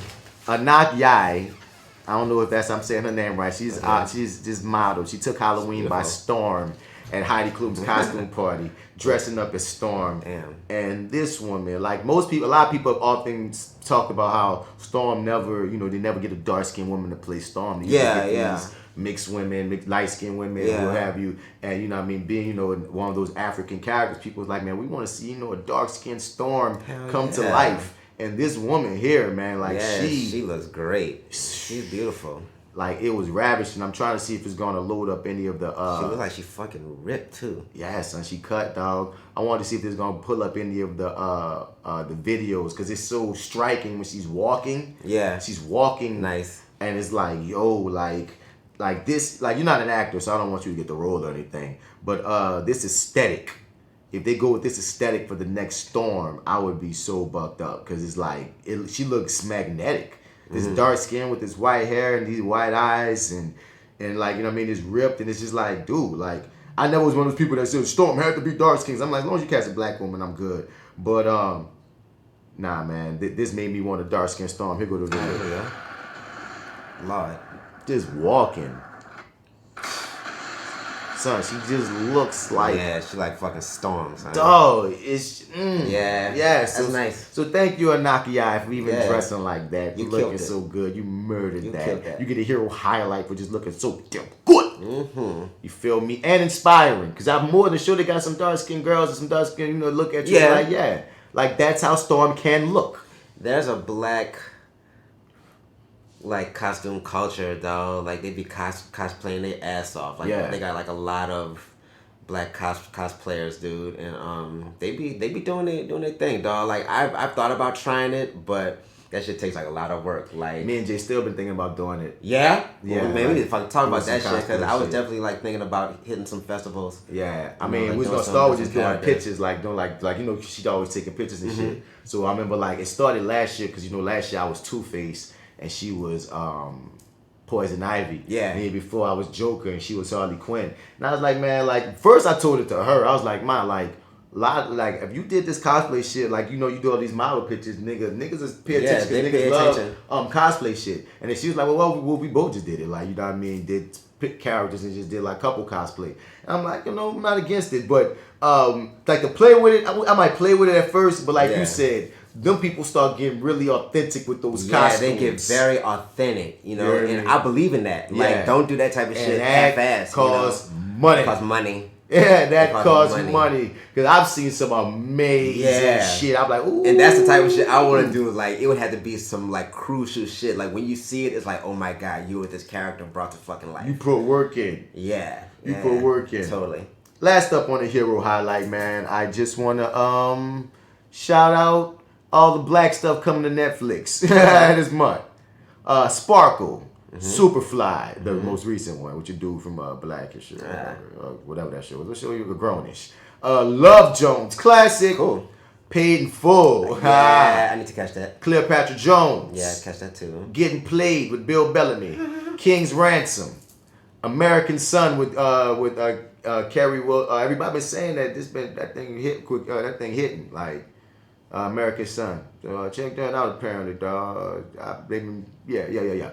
Burning Cane, which was the award-winning film created from a New Orleans 19-year-old filmmaker, man. Ava DuVernay picked it up. It's going to be on Netflix. I might holler at the dude, Dominic McClellan. I know he's in it. He's from New Orleans. I might holler at him with an interview pretty soon. Yeah. Let It Snow.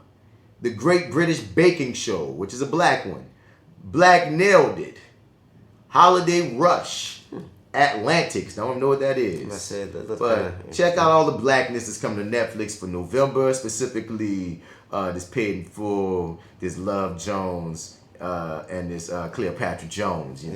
Those that's some classic stuff right there. Nice. You hear me? So we about to get about this thing here, man. We in the 90s side B. It's that actor guy, Martin Bats Bradford. You can find me at Martin Bats Bradford on Facebook. You can Google that there and find other things dealing with me and such. But most times on Instagram and Twitter, find me at Mr. Bats. Spell that Mr. out. You're going to find another cat. Hit us up at flywithbats@gmail.com. Yeah. We want you to be part of the conversation. You heard me? Yeah. And man. For this episode, I'm riding on, flying on out. And it's me, your boy D Mac, and you can follow me on Instagram at FrenchBread.kid and follow my brand at Your Dig Brand LLC, also on Instagram, and you can shop at my fantastic shop at YourDigBrand.com. What else? Facebook, Devin M. McCoy. Like that man say, I just pop in every once in a while and just give you something to chew on. So you can follow me there too. And for side B. Yup. And if you're out in the streets looking for the third of the three, you can find them on IG, AlphaJo, no E. 504. Yeah, man. And follow him on Facebook at Joseph Alphaman Pons. That's Josef, not like Joseph. And is that it? I think that's it. Yeah. Chillin' on the couch, hand on my pouch. Just waking up, watching Homeboy House. Thinking about the day I had to press rewind play. When I say being a doctor was my goal, ambition, thing I wanted to be. Until I learned the work that it took, and I would be in infinite debt. Then I imagine myself 80 years old dead with debt over my head. Too much doubt, gotta go another route. Once I got on the music, I ain't never getting out. I envision my life life and how I'ma live it out. Kids and a wife, I hope I figure it out. So until then, rule 10, gotta wrap it up, cause life moves on even if we get stuck. So I turn back on the tube, now I'm on the cool, watching set it off, wishing I would make moves. The people was a fool, but the blues, it will hit ya. So you stay inside so them bullets might miss ya. You can get your issue any single day, make beats at my home so I never fade away. Learning notes and keys, I gotta sit alone. I used to pray to God, but we don't get along. Preachers and believers trying to turn me around, but I should still be proud even if I'm not down with G.O.D. My real F-A-T-H-E-R, not in my vision of tomorrow. He's still living, never forgiving. I oughta try and get along, but twice he ran alone, so now I stand alone. But I ain't lonely. Wheat, cheese, and turkey used to be baloney. Smart kid growing up, but that in an instant. Winning every day, see my past in the distance. I don't regret a thing, cause I love my existence. Kinda militant, but that's just sentiments from living this life. Still got an open mind. People surprised I never been shot, I did time. Step out on the porch, nothing never changed. Stuttering Jerome, old girl, what's her name? There go old Missy. Look at Miss Barbara, and the lady who made the frozen cups daughter. Yeah, I got smarter, learned from the dumb, been in my own lane, just never had my own drum. Used to rap about clapping, they never had a gun. I was just imitating, but with a little patience, I'm 3 years ahead of my time and stimulating for me to imagine what would have happened if I was saving like every week. Cause living off pennies ain't sweet, it's bitter. You can be my nigga, but they don't mean that you fam.